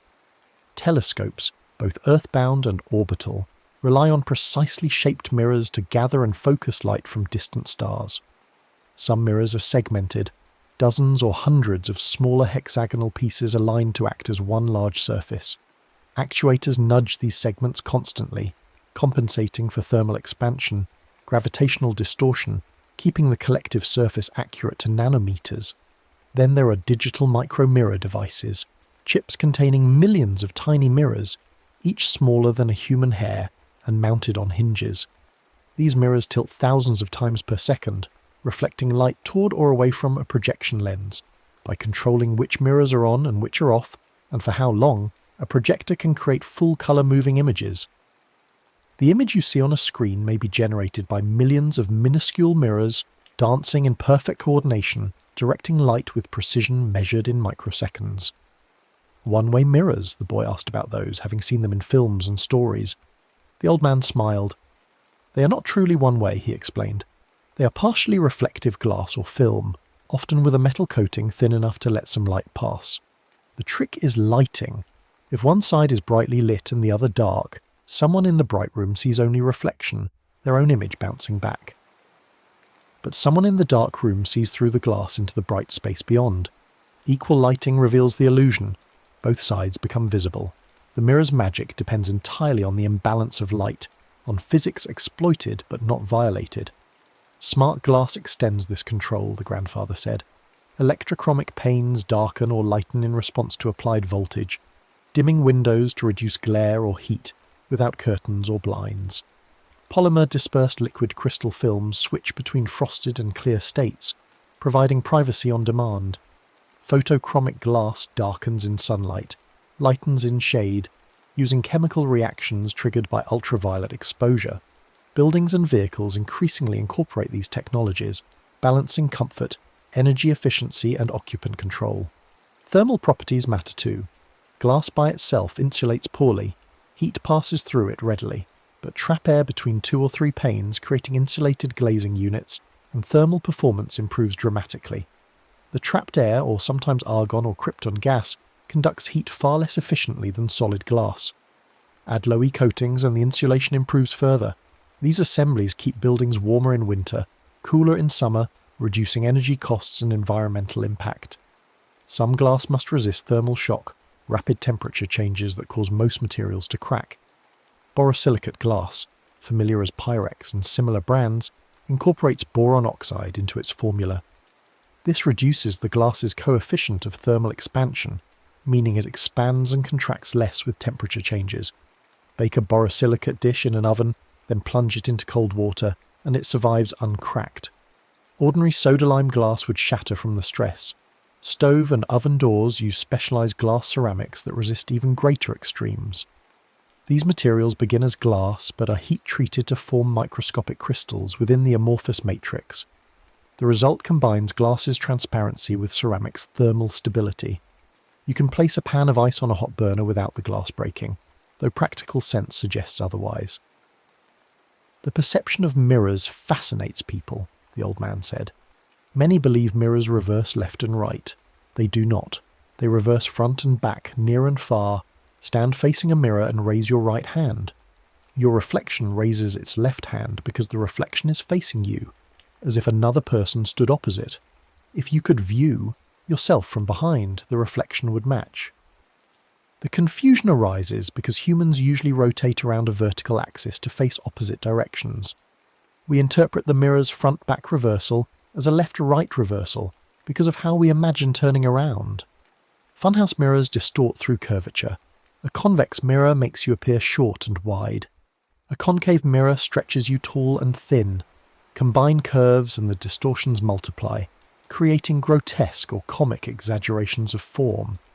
These are pure geometry, light obeying the same laws of reflection, but encountering surfaces that bend those paths in unexpected ways. Optical specifications quantify what our eyes perceive as clarity, the craftsman explained. Transmittance measures the percentage of light that passes through. High transmittance means less light absorbed or reflected. Reflectance is light bounced back.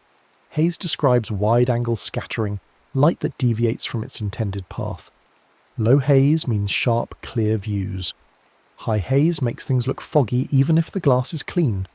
Museums demand high transmittance and low haze for display cases, ensuring viewers see artifacts as accurately as possible without the glass asserting its presence. Glass appears in art, in sound, in ways that transcend its utilitarian origins. Stained glass transforms churches into light symphonies, sunlight filtering through coloured panes to paint walls and floors with shifting hues. Each piece is selected for colour and texture, assembled into narrative scenes or abstract patterns, held together with lead came, a network of metal channels that frame and support. Blown glass freezes motion, captures air and form in solid transparency. A glass blower gathers molten material, inflates and shapes it, perhaps adds colour, twists and pulls and cuts, all while the piece remains hot enough to move but cool enough to hold shape. The finished work, a vase or sculpture or ornament, preserves that moment of formation, the dance between heat and control made permanent. Glass makes music too. The glass harmonica, invented in the 18th century, consists of nested glass bowls mounted on a spindle. The player wets their fingers and rubs the rims as the spindle rotates, producing pure tones that seemed unearthly to first listeners. Glass harp performances use wine goblets filled with varying water levels, each tuned to a different pitch, played by tracing wet fingers around rims.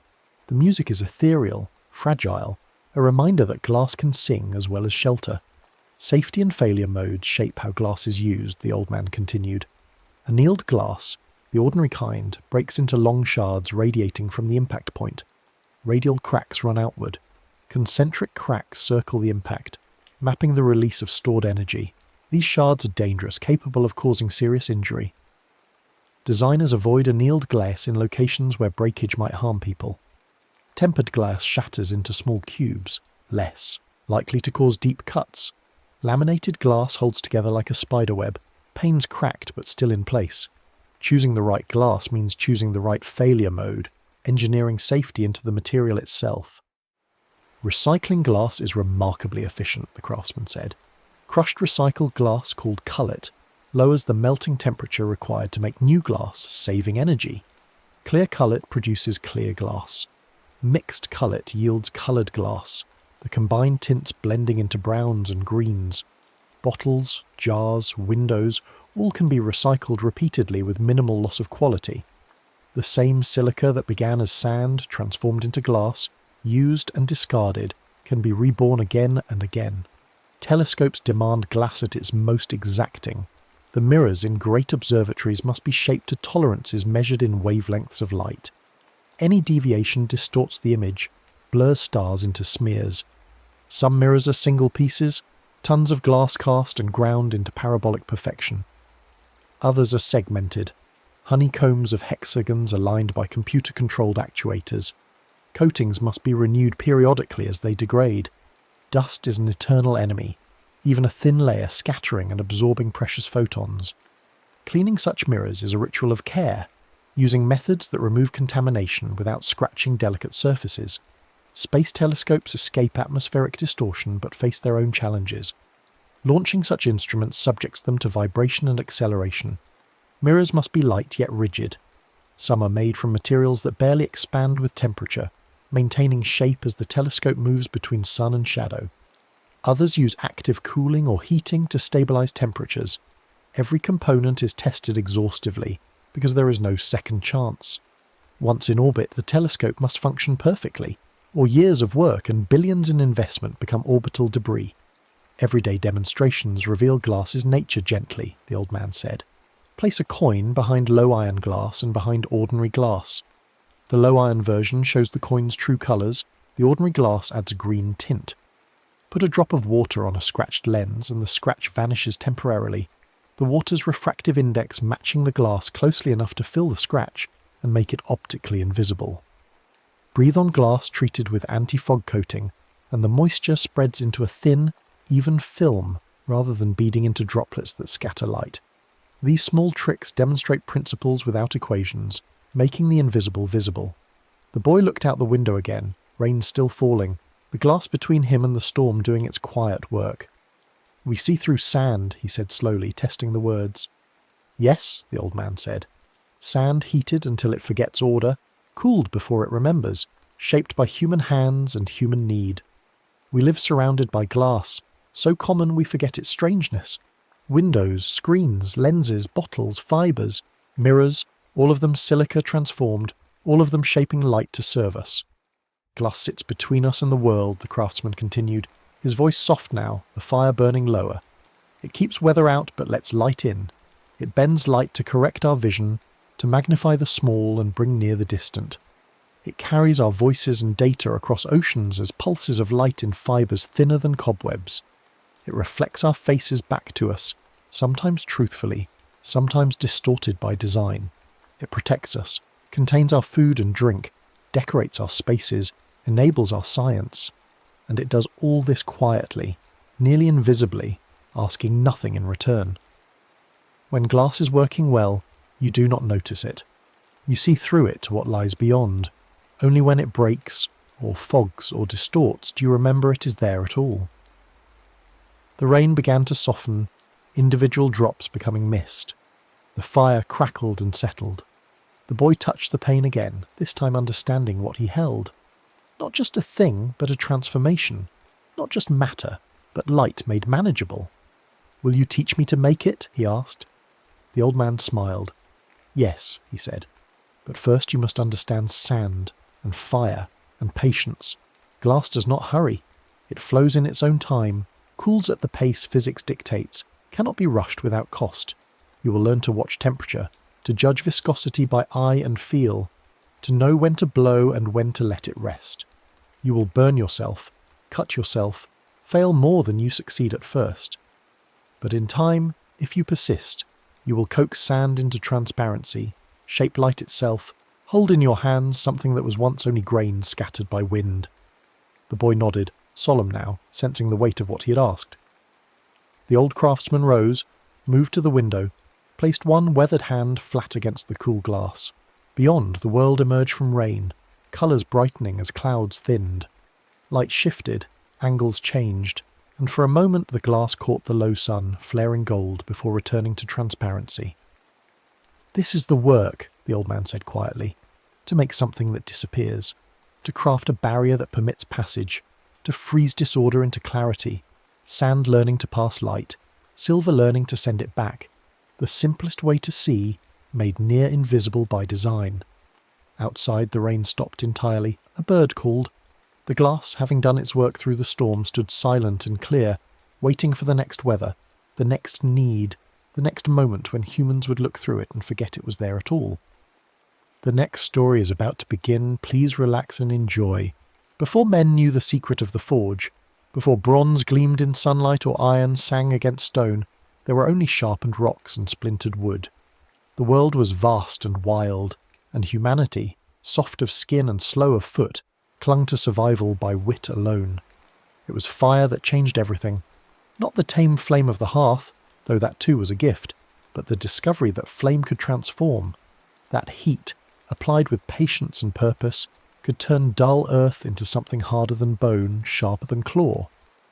The first smiths were not craftsmen, but alchemists of a kind, watching red-hot stones crack and soften, learning through burned hands and failed attempts that certain rocks, when heated, would weep metal. Copper came first, soft, malleable, beautiful as beaten gold, but far more common. It could be shaped into tools that held an edge longer than stone, vessels that didn't crack in fire, ornaments that caught the light and proclaimed their wearer's wealth. Villages that learned its secrets grew strong. Those that didn't fell behind or were swallowed whole. But copper alone was not enough. A copper blade bent in battle, dulled against harder stone, failed when men needed it most. And so the search continued, generation after generation, smiths experimenting with different stones, different temperatures, different combinations. It was accident, as so many great discoveries are, that revealed the next step. Tin, a rare metal, soft and nearly useless on its own, when mixed with copper in the heat of the crucible, produced something new, something stronger, bronze. The discovery rippled outward like a stone cast into still water. Bronze tools cleared forests faster. Bronze ploughs bit deeper into soil. Bronze weapons. Bronze weapons. These changed the very nature of power.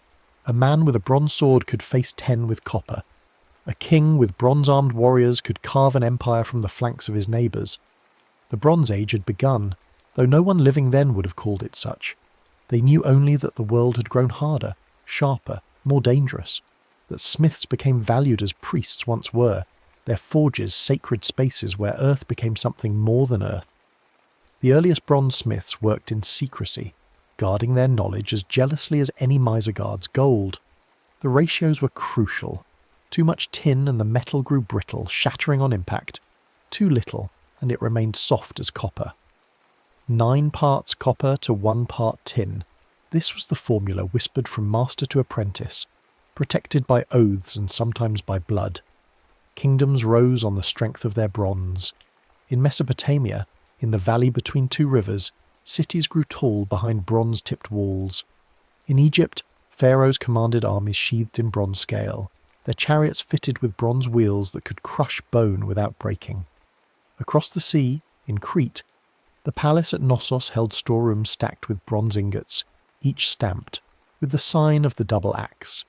And in the lands that would one day be called Greece, bronze flowed like water during summer, pouring into moulds for spearheads, swords, armour, and the great round shields that would thunder against each other at Troy. But bronze required trade. Copper could be found in many places, but tin was rare, concentrated in distant lands. Control the tin routes, and you controlled the age. Merchants became powerful, their ships crossing seas, their caravans threading through mountain passes. Wars were fought not for land or glory alone, but for access to the mines that fed the forges. The smith's craft was both art and agony. The furnace had to burn at precise temperatures, hot enough to melt the metals but not so hot they burned away. Bellows pumped by strong arms or patient feet pushed air through charcoal, raising the heat until the crucible glowed white. The smith, face gleaming with sweat and soot, would pour the molten bronze into moulds of clay or stone, each shaped for its purpose. Swords were not simply poured and finished. The blade, once cooled and removed from its mould, was rough, pitted, imperfect. It had to be ground against stone, edge after edge, until the bronze took on that peculiar sharpness, not as keen as later iron would be, but deadly enough. Then came the polishing, the fitting of the hilt, the balance tested and retested until the weapon felt like an extension of the arm rather than a tool held in the hand. The greatest smiths signed their work, or marked it with symbols known only to initiates. A fine blade might carry the mark of its maker for generations, passed from father to son, bearer to bearer, its edge resharpened 100 times until the bronze grew thin and finally failed. In war, bronze sang. Shield against shield, the crash echoed across battlefields. Spears shattered against armour, or punched through where the bronze was thin or poorly made. Swords, shorter than those of later ages, were used to stab and hack in close quarters, where men's breath mingled and blood ran in the dust. The heroes of that age wore bronze as both protection and proclamation. Achilles' armour, forged by Hephaestus himself if the poets are to be believed, was described in loving detail. The shield with its scenes of war and peace, the breastplate that turned aside every blow, the greaves that encased his legs. Whether divine or merely masterful, such armour marked a man as more than common. It spoke of wealth, of favour, of a life lived in proximity to power. Yet bronze had its limits, and those limits would doom the age that bore its name. Bronze was expensive. A full set of armour required resources beyond the reach of common soldiers. Armies were small, elite forces of bronze-clad warriors supported by masses of lightly armed men with wood and stone. This concentration of power in the hands of the few shaped societies, creating rigid hierarchies where warriors ruled and the rest served. Bronze was also fragile, in ways that mattered. Blades notched and bent, requiring frequent repair. Armour dented under heavy blows, and once bent, bronze was difficult to restore to its original shape. A long campaign could see a warrior's equipment degrade to near uselessness, with no forge nearby to mend it, and bronze required tin. When the trade routes broke, whether through war, piracy or the collapse of distant kingdoms, the supply faltered. Smiths hoarded what they had, melting down old tools to make new ones, reusing bronze from generation to generation. In some places the shortage grew so severe that bronze itself became a form of currency, weighed and traded as carefully as gold. The end came slowly, then all at once. Iron was everywhere, not free and pure but locked in rust-red stones that lay scattered across hillsides, riverbanks and shallow mines. For centuries men had seen these stones and thought nothing of them. You could not melt iron in a Bronze Age furnace. The temperatures required were far beyond what bellows and charcoal could achieve. Iron, when it appeared at all, came from the sky, meteorites that fell blazing and were worked cold, hammered into small blades or ornaments rare as any treasure. But sometime, somewhere, the records are lost or were never written. A smith discovered something new. Iron did not need to melt. Heated to a red glow in a furnace packed with charcoal, iron could be worked. The metal, still solid but softened by heat, could be hammered, folded, hammered again, the impurities driven out by patient blows. What emerged was not pure iron, but steel. Iron with just enough carbon to give it strength. The process was brutal. The smith worked for hours, heating and hammering, arms aching, lungs choked with smoke. The metal had to be kept at the right temperature. Too cold, and it cracked. Too hot, and it burned. But when done correctly, when the smith's skill and the fire's heat aligned, the result was a blade that could hold an edge sharper than bronze, harder than copper, and far cheaper to produce. Iron did not require distant tin. The ore could be found almost anywhere. A village with a good smith and access to iron-bearing stone could arm itself, could stand against bronze-wielding lords who had ruled unchallenged for generations. The monopoly on violence, held for so long by those who controlled the bronze trade, began to crack. The transition was not peaceful. Bronze kingdoms did not simply lay down their weapons and accept the new order. They fought desperately, using their bronze arms to crush iron-working villages, burning forges, killing smiths. For a time it seemed bronze might hold.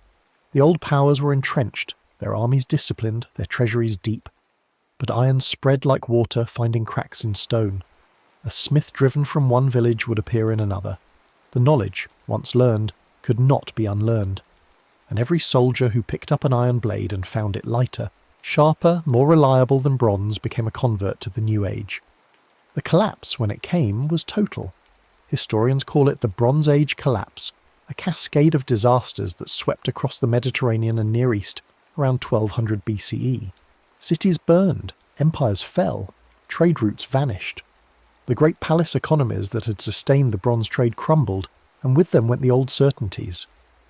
Into the chaos came iron, not as saviour, but as survivor. Iron could be worked locally without the extensive trade networks bronze required. A small community could sustain a smith. A tribe on the move could carry the knowledge with them. When the dust settled and men began to rebuild, they built with iron. The early iron was crude. Smiths were still learning, still experimenting. Blades were brittle or soft, snapping in combat or bending like copper. But the craft improved, generation by generation, technique by technique. Smiths learned to quench heated iron in water or oil, shocking the metal into greater hardness. They learned to temper the quenched blade, reheating it gently to reduce brittleness, finding the balance between hard and flexible. Pattern welding emerged. Multiple strips of iron and steel twisted and forged together, creating blades with distinctive patterns in the metal and strength beyond what any single piece could achieve. These blades were art and function intertwined, their wavy lines proof of the smith's mastery. The sword changed shape.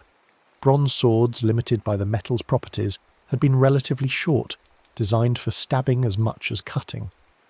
Iron allowed longer blades, true cutting weapons that could strike from farther away. The spatha of Rome, the gladius of the legions, the long swords of northern tribes, all were made possible by iron strength. Armour too evolved. Iron plate could be thinner than bronze and still turn a blow. Mail, thousands of interlocking iron rings, provided flexible protection that moved with the body. A warrior in iron mail was better protected than one in bronze plate, and could move more freely besides. But iron's true revolution was not in quality but in quantity. Bronze armies had been small, elite forces. Iron armies could be vast. When every farmer could afford a spear, every village a militia, the nature of war itself transformed. Battles grew larger, bloodier, more decisive. Kingdoms that could field thousands of iron-armed men swept away those that could not. The smith, once a figure of mystery working in isolation, became central to community life. Every town of any size had its forge, the ring of hammer on anvil marking the hours. Children gathered to watch the sparks fly, to feel the heat rolling from the furnace, to imagine the blades that would be born from the fire. And still the craft evolved. Different cultures developed different techniques, each suited to their needs and materials. In India, smiths learned to produce woot steel, so fine-grained and hard it seemed, magical. In China, blast furnaces reached temperatures hot enough to actually melt iron, producing cast iron for tools and weapons. In Japan, smiths developed elaborate rituals around sword-making, folding steel thousands of times to create katanas of legendary sharpness. The Romans, practical as always, standardized their smithing. Every legion had its fabricae, workshops that produced weapons and armour to consistent patterns. A legionary's gladius was not an artwork, but a tool, designed to be reliable, replaceable, effective. The empire ran on iron ploughs that fed the cities, iron tools that built the roads, iron weapons that held the borders. Iron changed agriculture as profoundly as it changed war. Iron ploughs could break ground that bronze could not, opening marginal lands to cultivation. Iron axes cleared forests faster. Iron saws cut timber more cleanly. The population grew because the land could support more people, and the increased population demanded more iron, a cycle that fed itself for centuries. Yet iron had its own vulnerabilities. It rusted. Unlike bronze, which aged to a noble green patina, iron exposed to moisture and air crumbled to red powder. Blades had to be oiled, armour kept dry, tools cleaned after use. Neglect meant decay, and decay meant starting over. The quality of iron varied wildly. A blade forged by a master could last generations. One made by an apprentice might shatter in its first fight. Knowing good iron from bad became crucial, and tales spread of legendary swords and cursed blades, of weapons that brought victory or doom. Some swords earned names. Excalibur, Durandal, Tirfing, Graham. These were not merely tools but characters in their own right, passed from hero to hero, stained with the blood of giants and kings. The naming of swords suggests something deeper, that the blade, forged in fire and quenched in water, tempered by hammer and heat, contained something beyond metal. Not a soul, perhaps, but a history. Each notch, each stain, each repair told a story. Iron made kingdoms, but it also made heroes. A skilled warrior with a fine blade was worth a dozen common soldiers.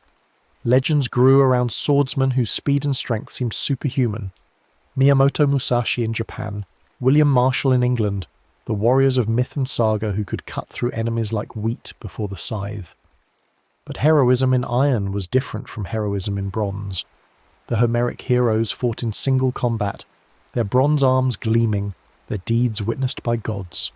Iron Age warriors fought in lines, shoulder to shoulder, their shields locked, their spears thrust together. There was glory still, but it was shared among the ranks, distributed through the legion or phalanx, rather than concentrated in individual champions. This democratization of violence had profound effects. When every citizen could be a soldier, citizens demanded rights. The hoplite armies of Greece, free men fighting for their cities, became the foundation of democracy. The Roman legions recruited from among the people shaped the Republic and later the Empire. Power flowed not just from noble blood, but from the ability to forge iron and train men to use it. Iron also made possible the Great Migrations. Tribes armed with iron weapons and tools could move into new lands, displacing or absorbing those they found. The Celtic expansion across Europe, the Germanic migrations that would topple Rome, the spread of Bantu peoples across Africa, all were enabled by iron. Those with the metal advanced, those without retreated or perished. Iron served well for centuries, but it had limits. Pure iron was too soft for the most demanding uses. The carbon content picked up from the charcoal during forging was inconsistent. A blade might be steel near the edge and nearly pure iron at the spine, its properties varying even within a single piece. What smiths needed was control. Steel, iron with a specific controlled amount of carbon was the answer, but achieving it reliably took time. The crucible steel of India and Persia showed what was possible. Small batches of iron and carbon-rich materials sealed in clay vessels and heated for days, producing ingots of remarkably consistent high-carbon steel. But the process was slow, expensive, and produced only small amounts. The real breakthrough came much later, in the Industrial Age, when furnaces could be built large enough and hot enough to process iron ore in bulk. The Bessemer process, developed in the mid-1800s, blew air through molten iron, burning out impurities and excess carbon in minutes rather than days. For the first time, steel could be made in quantity. What followed was a revolution that dwarfed even the transition from bronze to iron. Steel was stronger, more consistent, more versatile than anything before. It could be cast into massive shapes for bridges and buildings, rolled into thin sheets for ships and trains, drawn into wire for cables and springs. The modern world, the world of skyscrapers and rail networks, of automobiles and aircraft, was built on steel. Yet the fundamental process would be recognizable to any ancient smith. Heat, hammer, quench, temper. The principles remained the same even as the scale exploded. The difference was precision. Modern metallurgy measured carbon content to hundredths of a percent, controlled temperatures to single degrees, tested strength and flexibility with scientific rigor. The mystery became a science, but the transformation at its heart earth made into something more remained. Swords, once the pinnacle of smithcraft, became obsolete. Firearms changed war more profoundly than iron ever did. But the sword lingered in ceremony, in sport, in the imagination. A sword is never just a sword. Oh, on the surface, yes, it is a length of sharpened steel, a hilt for the hand, perhaps a guard to protect the fingers. But deeper, tangled with history and symbol, it is more. It is authority and violence, protection and threat, law and defiance. It is the power to take life, carried openly, its presence a statement that needs no words. In the hands of a king, the sword is sovereignty. Coronation blades, jewelled and ancient, were laid upon the monarch's shoulder not merely for show, but to invoke the old compact. The king protects the realm, and the realm follows the king. The sword of state carried point up before the throne was the unsheathed promise that justice, or its shadow, would be done. In the hands of a knight the sword was honour. The blade blessed by priests, sworn over before witnesses, became an extension of the oaths that bound the warrior to lord and code. To break your word was to dishonour your sword, to fight without honour was to make the blade meaningless. Medieval ritual held that a knight's sword should not touch the ground, for the earth would shame it. Whether this was ever truly practised or merely poetic fancy, it spoke to how the weapon was imagined. As something pure, elevated, separate from base use. In the hands of a commoner, the sword was revolution. When the people took up weapons meant for their betters, when peasants forged crude blades or seized fine ones from fallen lords, the social order trembled. Sumptuary laws and weapon regulations tried to keep swords out of common hands, but such laws were honoured mainly in the breach. A man with a sword, whatever his birth, was a man to be reckoned with. Different cultures shaped different blades, and each blade shaped the culture in turn. The Roman gladius, short and broad, was designed for the press of the legion, for stabbing into the gaps between shields while your own shield protected you. It was a tool of discipline, of coordinated violence, and it built an empire on that discipline. The Viking sword, longer and double-edged, was meant for the individual warrior, the raider who fought in looser formations where room to swing was available. These blades were named and treasured, passed from father to son, sometimes buried with their owners to serve in the afterlife. The sagas tell of swords that sang in battle, that thirsted for blood, that brought doom to those who wielded them unworthily.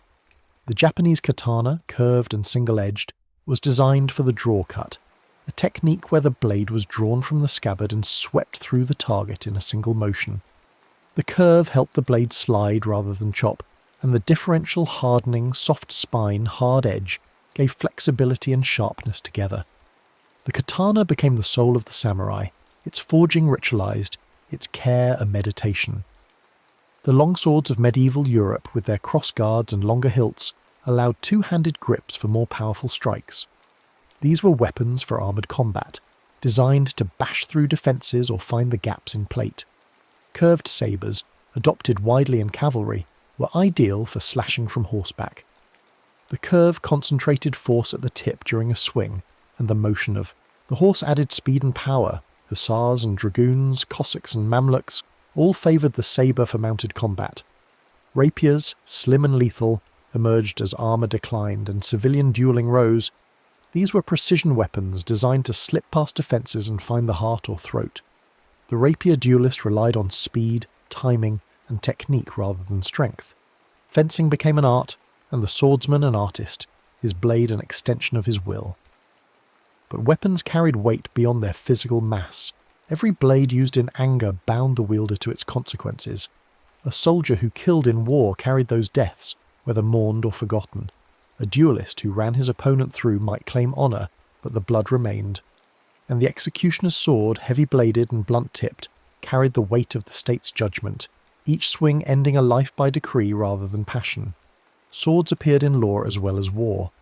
To swear upon a sword was to invoke its power as witness. To break a sword was to break its wielder's status. Knights were unmade by having their blades snapped before them.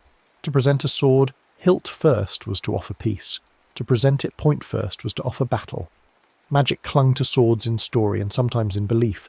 Blades forged at lucky times, tempered in exotic quenchants. Bull's blood, a virgin's tears, the urine of a red-haired boy, these were said to hold special properties. Whether any such method actually affected the steel is doubtful, but the belief mattered. A warrior who trusted his blade fought differently than one who doubted it. Cursed swords appeared in legend. Weapons that brought doom to their owners, that could not be sheathed without drawing blood, that drove their wielders mad. These tales served as warnings. The sword grants power, but power corrupts. Violence answered with violence begets only more violence. Holy swords, too, filled the stories. Blades blessed by saints, carried by heroes chosen by gods, weapons that could only be drawn by the worthy, or that glowed in the presence of evil. Excalibur, most famous of these, was not won by strength but by destiny. Pulled from stone by the one true king, the message was clear: power must be legitimate, and legitimacy comes from something beyond mere force. In the end, a sword is a tool for cutting. That's the practical truth, unromantic and stark. But tools shape their users as much as users shape tools. Smiths made the weapons, but warriors made the legends, and some warriors, through skill or fate or the strange alchemy of timing and temperament, became more than warriors. They became heroes, their names outlasting their bones, their deeds growing in the telling, until history and myth tangled together too tightly to separate. What makes a hero? Not merely skill at arms, though that helps. Not simply victories, though those are necessary. Something else, harder to define. The moment where choice crystallizes into action, where an individual steps forward when others step back, where the story finds its centre. Achilles, if he existed, was likely a skilled warrior among many during the Bronze Age raids that memory compressed into the single tale of Troy. But Achilles the hero, sulking in his tent while his countrymen die, dragging Hector's body in rage and grief, accepting his own doom to avenge his beloved. This Achilles is more than a fighter. He is the embodiment of glory and its price, of Kleos, the undying fame won at the cost of life itself. Heracles, strong beyond mortal measure, performed labours that were equal parts feat and penance. He did not merely slay monsters, he cleaned stables, captured animals alive, descended into death itself and returned. His strength was celebrated, but his tragedies, the madness that made him kill his family, the poisoned shirt that killed him, these too were part of the legend. Sigurd, or Siegfried in the German telling, slew the dragon Fafnir with a sword reforged from his father's broken blade. The weapon was named Gram, and it could cut through an anvil. But Sigurd's doom came not from inadequate arms, but from human treachery, from love and oaths broken, from the curse that gold carries. Roland, defending the pass at Roncevaux, blew his horn until his temples burst, refusing to call for help until too late. His sword, Durendal, was said to contain holy relics in its hilt. In his dying moments, Roland tried to break the blade so it wouldn't fall into enemy hands, but Durendal was unbreakable. The hero died, but the sword endured. Miyamoto Musashi, perhaps the greatest swordsman of Japan, wrote that the way of the warrior was the way of death. His Book of Five Rings detailed strategy and technique, but also philosophy. The mind must be calm, the strike must come from emptiness, the warrior must be ready to die at any moment. Musashi fought 60 duels and never lost. His final years were spent painting and writing, his sword set aside, but his reputation never dulled. Joan of Arc led armies but claimed she never killed anyone, that she carried her banner into battle rather than wielding a blade. This might have been true or strategic. A peasant girl claiming divine visions was unlikely enough. A peasant girl killing noblemen would have been too much. Not all heroes were noble. Some were monsters by any measure, their heroism residing in their effectiveness rather than their virtue. Attila, whose name became synonymous with destruction, was a brilliant commander who almost toppled Rome. Genghis Khan, whose conquests buried cities under rubble and stacked skulls in pyramids, nevertheless unified nations and established laws. And some heroes were made not by what they did, but by what they endured. Spartacus, a slave who led a rebellion, was no demigod. He was a gladiator, trained to kill for entertainment, who chose death fighting for freedom over life in chains. The hero's journey, as scholars have noted, follows patterns. The call to adventure, the trials, the transformation, the return. But the weapons they carried also followed patterns. The blade is earned or inherited. It has a name, a history. It may be lost and regained, broken and reforged. The weapon becomes a companion, almost a character itself. When Beowulf's sword fails against Grendel's mother, he must find another, older, left by giants. When Arthur's sword breaks, he receives Excalibur from the Lady of the Lake. The hero and the blade are bound together. Steel still surrounds us, hidden in plain sight. The frame of every building, the engine in every car, the cutlery on the table, the springs in the pen, all steel, all descendants of that ancient craft. Yet the sword is gone from daily life, retreated into museums and ceremonies, martial arts studios and fantasy novels. When did it end? Not with a sudden break, but with a long, slow obsolescence. Firearms appeared in the 14th century, crude tubes of metal that threw stones or metal balls with explosive force. They were inaccurate, slow to reload, dangerous to the user. A skilled archer could kill more efficiently.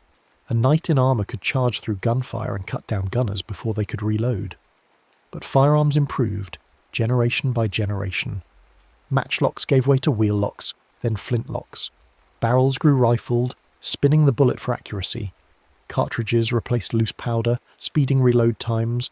Breech loading replaced muzzle loading, and eventually repeating firearms, weapons that could fire multiple rounds without reloading, made the battlefield utterly lethal. The sword lingered longest in the hands of cavalry. A mounted man with a sabre could still scatter infantry, at least until machine guns made cavalry charges suicidal. Officers continued to wear swords through World War I, though actually using them was rare and usually fatal. The sword had become vestigial, carried because tradition demanded it, no longer because it might be needed. There is magic in transformation. Not the magic of spells and sorcery, but the deeper magic of taking one thing and making it another. Rock into metal, Metal into blade, blade into tool or weapon, and through its use, a change in the world itself. The smith stands at that nexus, hands burned and scarred, face lit by the forger's glow, and works a small miracle. To hold a sword, even a dull replica, is to feel history in your hand. The balance, the heft, the way it moves when you swing it. These things connect you to everyone who ever held such a weapon, everyone who lived when steel meant survival. That connection matters. In a world of abstract violence, where wars are fought with drones and missiles, where the killer never sees the killed, the sword remains a reminder of an older, more personal kind of conflict. Not better, not more honourable, but more honest perhaps. When you look into your enemy's eyes as your blade enters his body, you cannot deny what you've done. The sword permits no distance, no abstraction. It makes violence intimate, and in that intimacy, terrible. The forge of heroes is not made of iron and fire, but of circumstance and choice. The blade helps, yes, but the temper comes from within. The next story is about to begin. Please relax and enjoy. In the beginning, there was neither one nor two nor any number at all. There was only the undifferentiated vastness, the everything-nothing that needed no counting because there was no separation, no this and that to tally. But from that ancient silence came the first stirring of distinction, the moment when something became aware of itself as separate from not itself, and in that instant, counting was born. Not as symbols or words, but as the raw recognition of difference, the primal noticing that here is one thing and there is another, and between them stretches the beginning of all mathematics. The earliest humans did not inherit numbers. They made them slowly, across generations whose names are lost. A hunter watching the moon's faces learned to anticipate the fourth darkness, the return of light. A gatherer counting children at dusk felt the absence before seeing the empty space. These were not calculations, but heartbeats of attention, the mind's way of holding more than the eyes could see at once. The first numbers were not written, but felt, carried in the body's memory like the weight of a carried child, or the rhythm of footsteps toward home. Then came the marks, not grand declarations, but small scratchings, made by hands that never imagined they were inventing anything at all. A piece of bone, a stretch of bark, a cave wall softened by moisture and shadow. 4 vertical lines, then a diagonal fifth crossing them like a gate closing. The tally bundle. Simple, repeatable, readable by firelight or dawn. A shepherd could mark each sheep that passed, then count the marks when the flock returned and know without naming whether all had come home. The marks were patient. They did not fade with sleep or blur with hunger. They waited, holding their small truth until someone returned to read them. This was the first revolution, though no one called it that. Memory had moved outside the skull.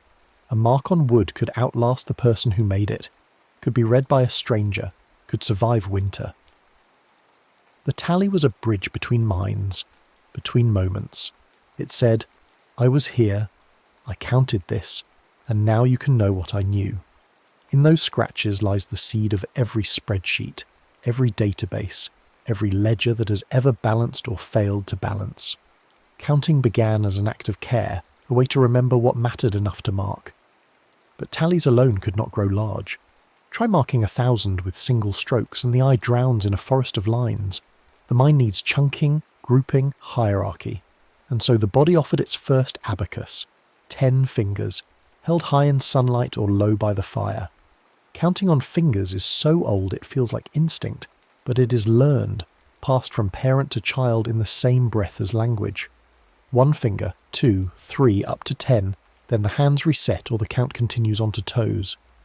Base 10 is an accident of anatomy, but it stuck because it was always there, ready to be recruited, visible to others, impossible to lose. Some cultures counted differently. Herders in distant valleys touched the spaces between fingers, the knuckles, the joints, building base 12 on a single hand by using the thumb as a pointer. 12s feel stable, divisible by 2, 3, 4, 6. Friendly to barter and splitting loads.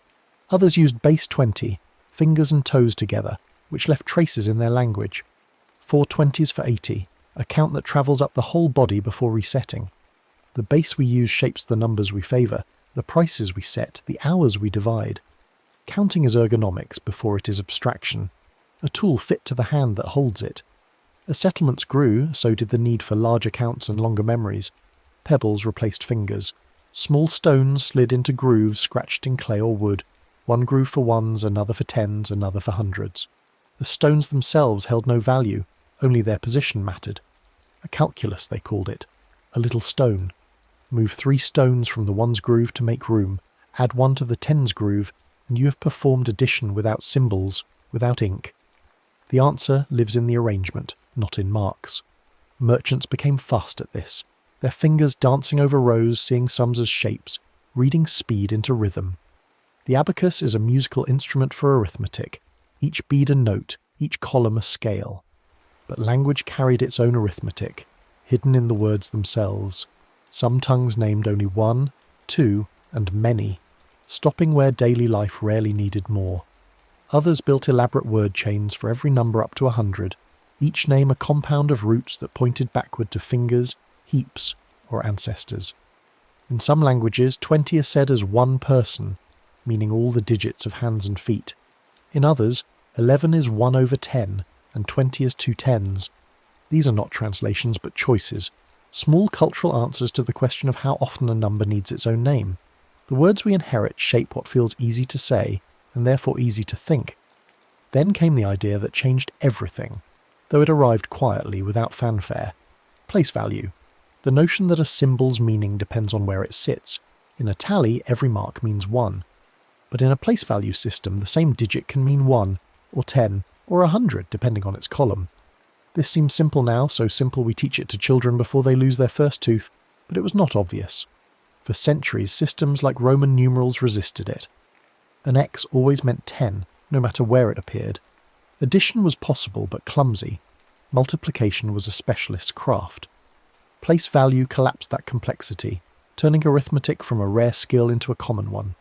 The Babylonians glimpsed it first, using wedge-shaped marks in clay, their numbers built in base 60, a system so practical for dividing circles and time that we still live inside it when we read a clock. But it was Indian mathematicians who perfected the idea, pairing place value with 9 distinct digit symbols and a 10th symbol for nothing. That 10th symbol, the dot that became a circle, was 0, and it did 2 things no number had done before. It held a place, marking the empty tens column so that 105 did not collapse into 15, and it named an amount, none. 0 allowed subtraction to cross boundaries, allowed algorithms to run without special cases, allowed algebra to ask what happens when quantity vanishes. A calm idea with astonishing consequences. The symbol for 0 spread slowly, carried by traders and scholars across borders. Europe resisted it for centuries, clinging to Roman numerals and abaci, suspicious of a number that represented nothing. How could nothing be something? The question felt like a trap, a riddle that undermined the solidity of counting. But commerce does not care for philosophy. Merchants needed to add long columns, to track debts across seasons, to multiply prices by quantities without hiring a specialist. Place value with 0 made all of that possible, fast, and checkable. By the time printing presses arrived, the Hindu-Arabic numerals had won, not by argument, but by utility. Yet Roman numerals linger. They mark the copyright year on films, number the hours on clock faces, label chapters in old books, and engrave the cornerstones of monuments. They persist not because they calculate well, they do not, but because they look formal, ancient, authoritative. A reminder that numbers live in 2 worlds, the practical world of ledgers and measurements, and the symbolic world of identity and tradition. Aesthetics can outlast utility when the function is no longer daily survival, but the marking of occasion. Before decimals smoothed everything into tens, the world divided by halves, thirds, and quarters. Bakers split dough into even portions. Builders measured beams in fractions of cubits. Brewers knew their casks by eighths. The Egyptians used unit fractions, refusing to write 2/7 and insisting instead on 1/7 plus 1/7, or finding stranger decompositions like 1/4 plus 1/28. This seems laborious now, but it made fairness explicit. Every fraction was a single clean cut, a portion that could be seen and checked. Fractions are the mathematics of sharing before abundance, the arithmetic of making do with what is, dividing it justly among those who wait. Some numbers became cultural favourites not by accident, but by their friendliness to division. 12 divides by 2, 3, 4, and 6, making it a merchant's friend. Eggs come in dozens. Hours split cleanly into halves and quarters. Feet divide into inches by 12s. The number feels cooperative, willing to break into even pieces without remainder or fuss. Cultures chose 12s and 6s not because they understood number theory, but because market stalls and kitchen tables rewarded what split cleanly. The world quietly selects for numbers that make daily life smoother, and those numbers lodge themselves into units, prices, and proverbs. As trade expanded, so did the need to measure, not just count. How long is this rope? How heavy is that grain? How far to the next village? Early measures were bodily, a cubit from elbow to fingertip, a pace from heel to heel, a grain of barley as the smallest weight. These were approximate, personal, but they travelled without tools. A forearm is always with you. But markets demand consistency. A bushel in one town must match a bushel in the next, or trust collapses.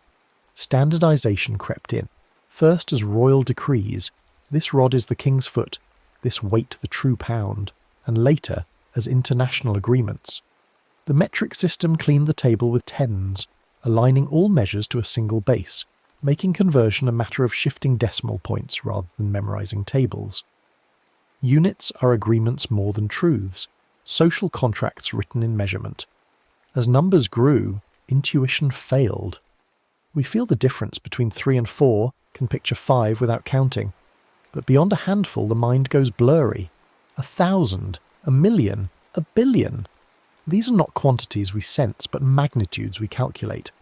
Place value and commas help, breaking long strings into readable clusters, but even then the scale escapes. 1,000,000 seconds is 11 days, 1,000,000,000 seconds is 31 years. Comparisons like these are the only bridge between number and feeling, the only way to drag vast counts back into the realm of the imaginable.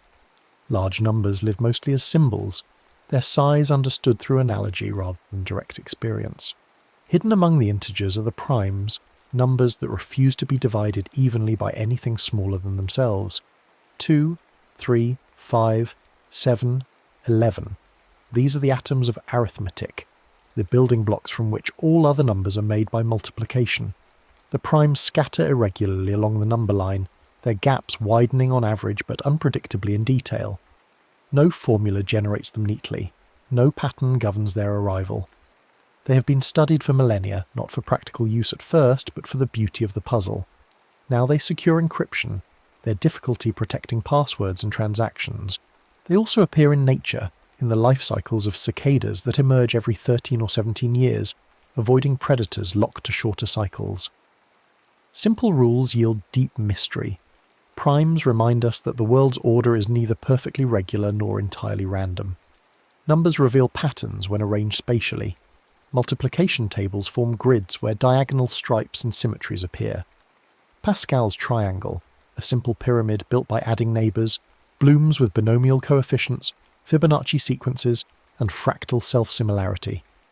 Even a humble addition chart, coloured by odds and evens, produces a checkerboard. These patterns are not decorations but clues, hints that arithmetic has textures and rhythms underneath, its symbolic surface.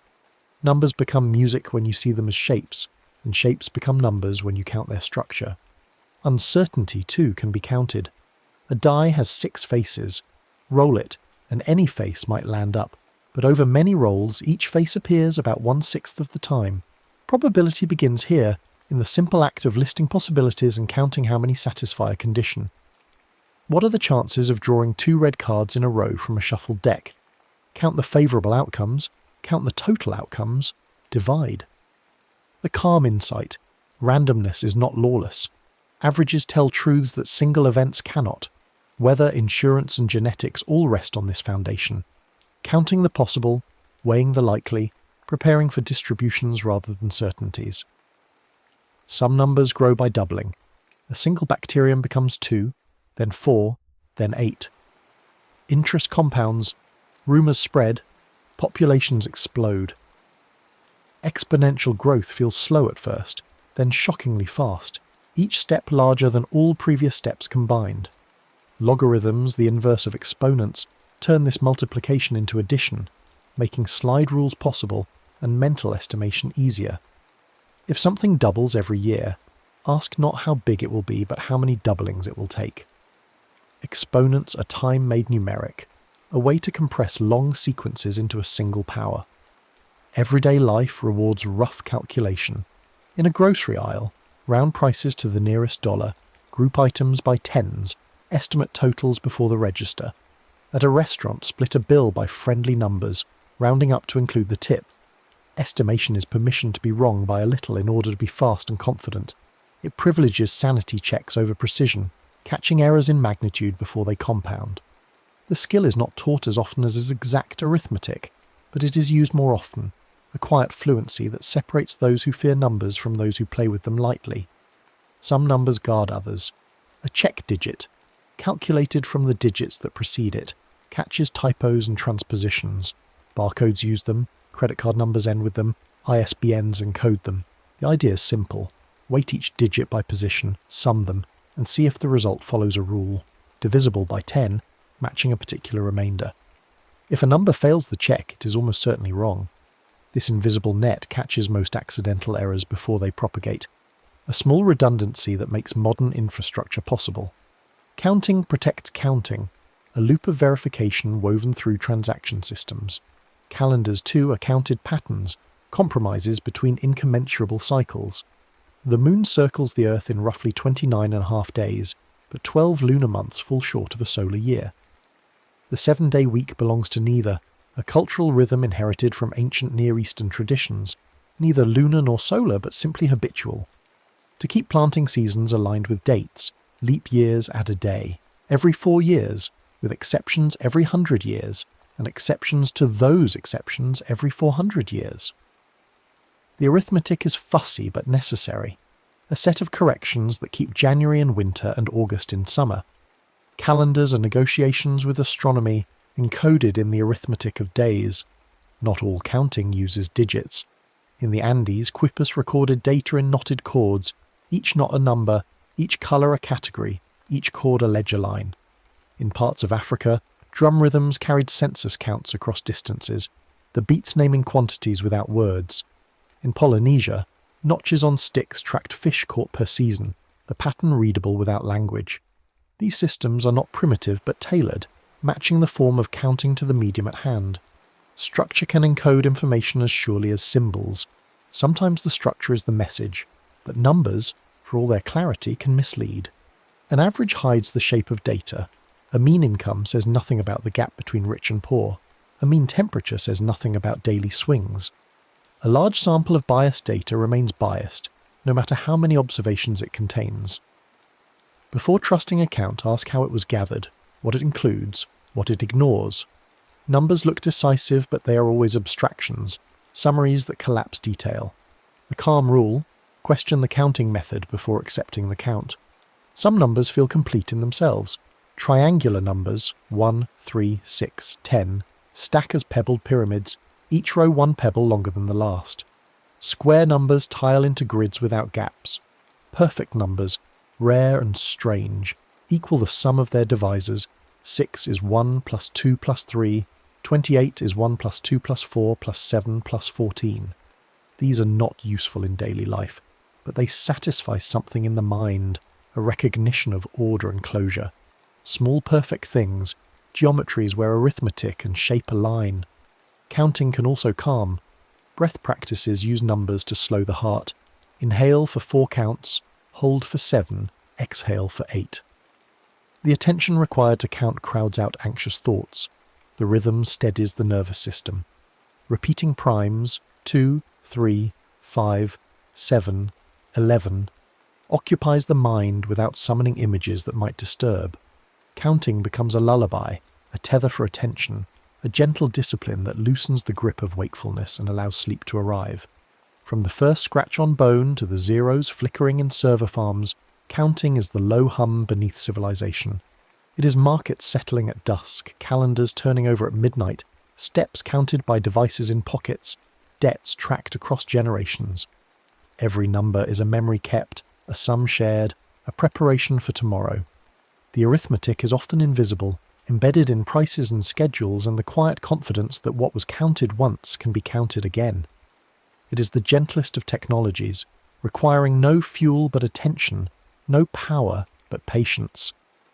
The history of counting is also the history of trust. To count is to believe that marks persist, that others will read them as you did, that agreements can be made across distance and time. A tally on bark says, "I was here, and this is true." A check digit says, "This number is probably right." A calendar says, "We will meet again when the count returns to this point." Every number is a small promise, a structure built from nothing but agreement and repetition, yet strong enough to hold markets, harvests, and the rhythm of waking and sleep. And so counting continues, in classrooms and spreadsheets, in genetic sequences and pixel grids, in the tick of clocks and the hum of satellites. It is the oldest tool still in daily use, refined but not fundamentally changed, still doing what it did when the first hand scratched 4 lines and a 5th across them. It holds memory outside the mind, makes the invisible visible, turns the uncountable into the counted. It is the arithmetic of care, the ledger of what we notice and choose to track, the quiet insistence that the world, for all its chaos, can be marked, measured and, sometimes, understood. In the beginning there was no number, only vastness. Then came the noticing, the marking, the counting, and with it the slow construction of a world where things could be compared, combined, and carried forward. That world is ours, built one tally at a time, each mark a small anchor against forgetting, each sum a bridge between what was and what will be. The rain falls softly, the numbers accumulate, and in the morning the marks remain, patient and readable, waiting for the next hand to count them again. Children learn counting as ritual before they learn it as concept. They sing the names, 1, 2, 3, in order, performing the sequence like a charm, not yet understanding that each word corresponds to a quantity. The sounds come first, a memorized string that only later detaches into individual meanings. A child might count correctly to 10 but still believe that rearranging a row of buttons changes their number, that spreading them wider makes them more.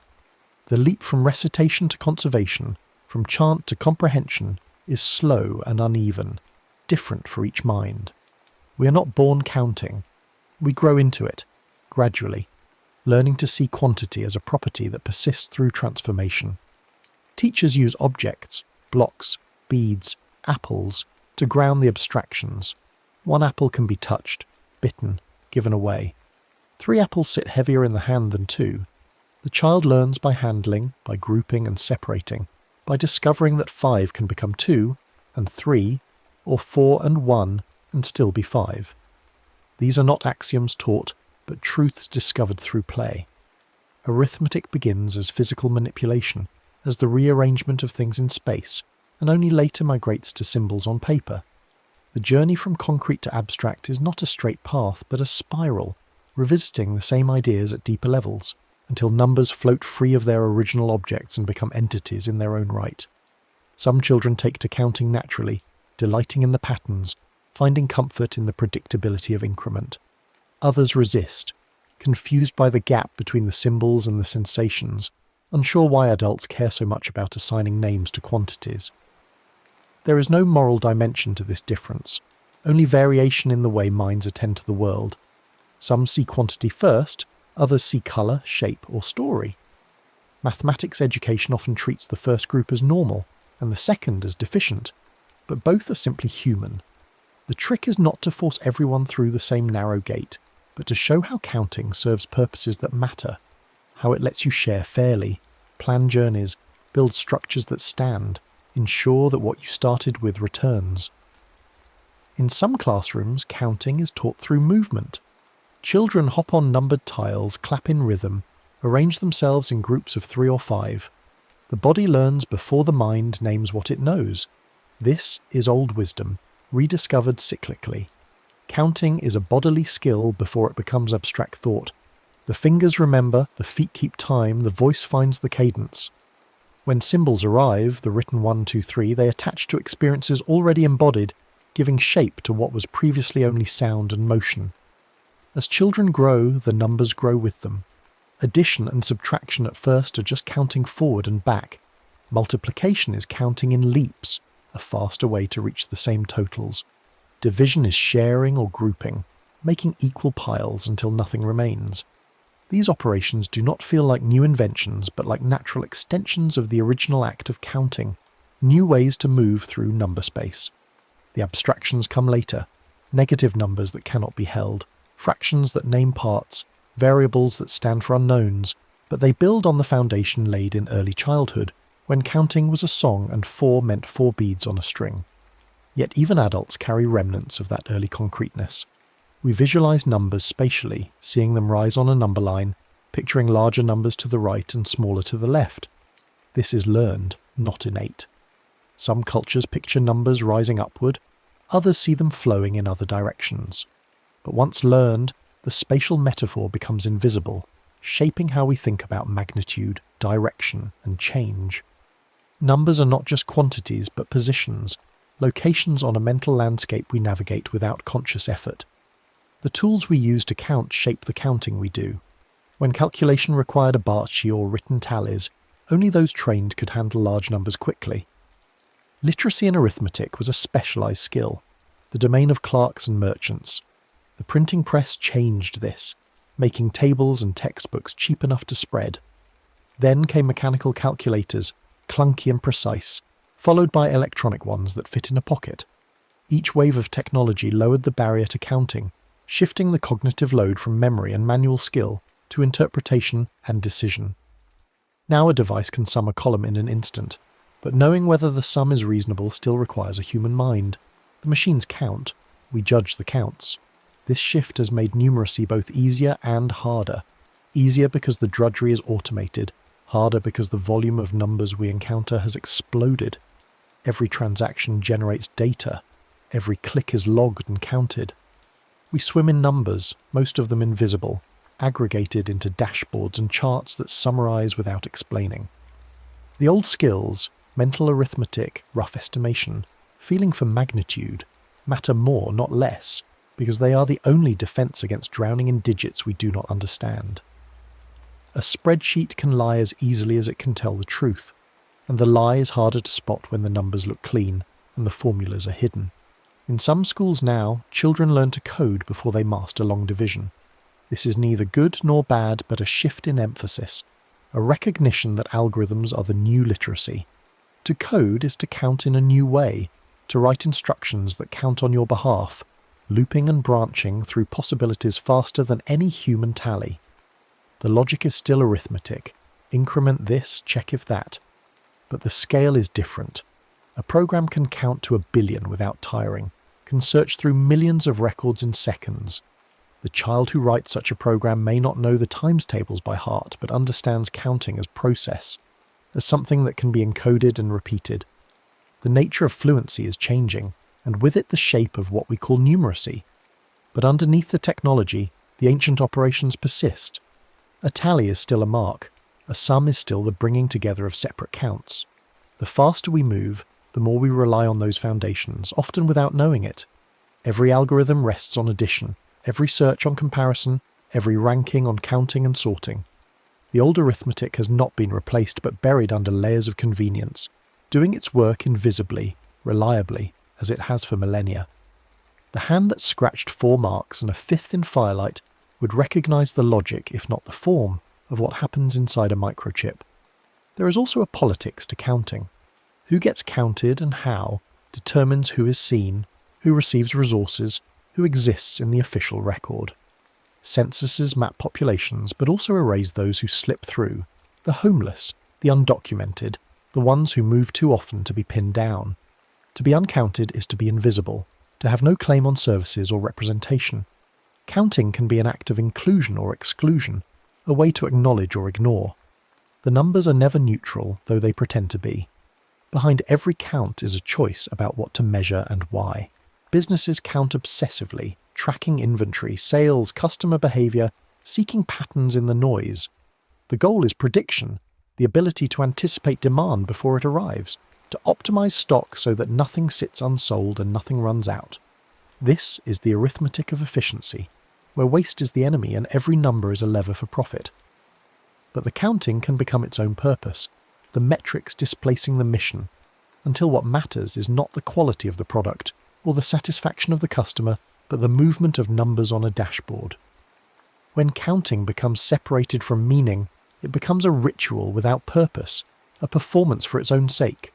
Sports too are thick with numbers. Scores, times, distances, percentages. Every game is a cascade of counts that tell a story the eyes alone cannot.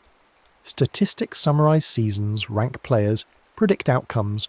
Fans argue over numbers as if they were sacred texts, finding in them evidence for claims that cannot be settled by watching alone. The counting here is not neutral either. It highlights what is measured and ignores what is not. Speed and points are easy to count. Effort and grace are harder.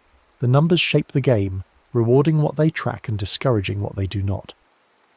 In medicine, counting saves lives. Dosages depend on weight, height, age, numbers that must be correct to the decimal or the cure becomes poison. Lab results are counts of cells, concentrations of chemicals, thresholds that divide healthy from sick.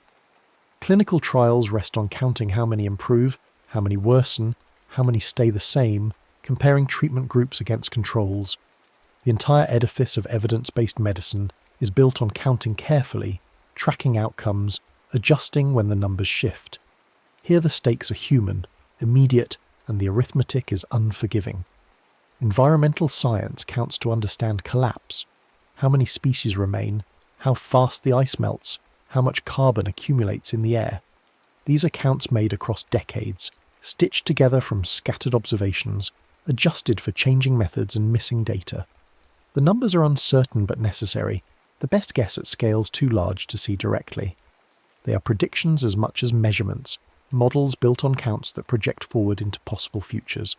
The counting here is an act of care, a way to hold the world accountable, to measure what we are losing before it vanishes entirely. And in the quietest corners, people still count for themselves, for reasons that have nothing to do with markets or science. A gardener counts seeds, plants, harvests, learning the rhythms of growth. A knitter counts stitches, rows, repeats, building fabric from thread and attention. A parent counts breaths in the night, watching a sick child, counting as a way to stay present, to mark time until the fever breaks. These counts are private, unrecorded, but they matter as much as any ledger. They are the arithmetic of devotion, the careful attention that turns repetition into ritual. Counting, in the end, is a way of being in the world. It is a discipline of noticing, a commitment to track what might otherwise blur or vanish. It says, this is worth marking, worth returning to, worth comparing against what came before. The marks accumulate, on bark, on screens, in memory, and together they form a record, imperfect but persistent, of what was here, what happened, what we chose to watch. The counting will continue as long as there are minds to mark and compare, as long as there is something that matters enough to tally. And when the last count is made and no one remains to read it, the marks will still be there, waiting, holding their small truth in the silence. The next story is about to begin. Please relax and enjoy.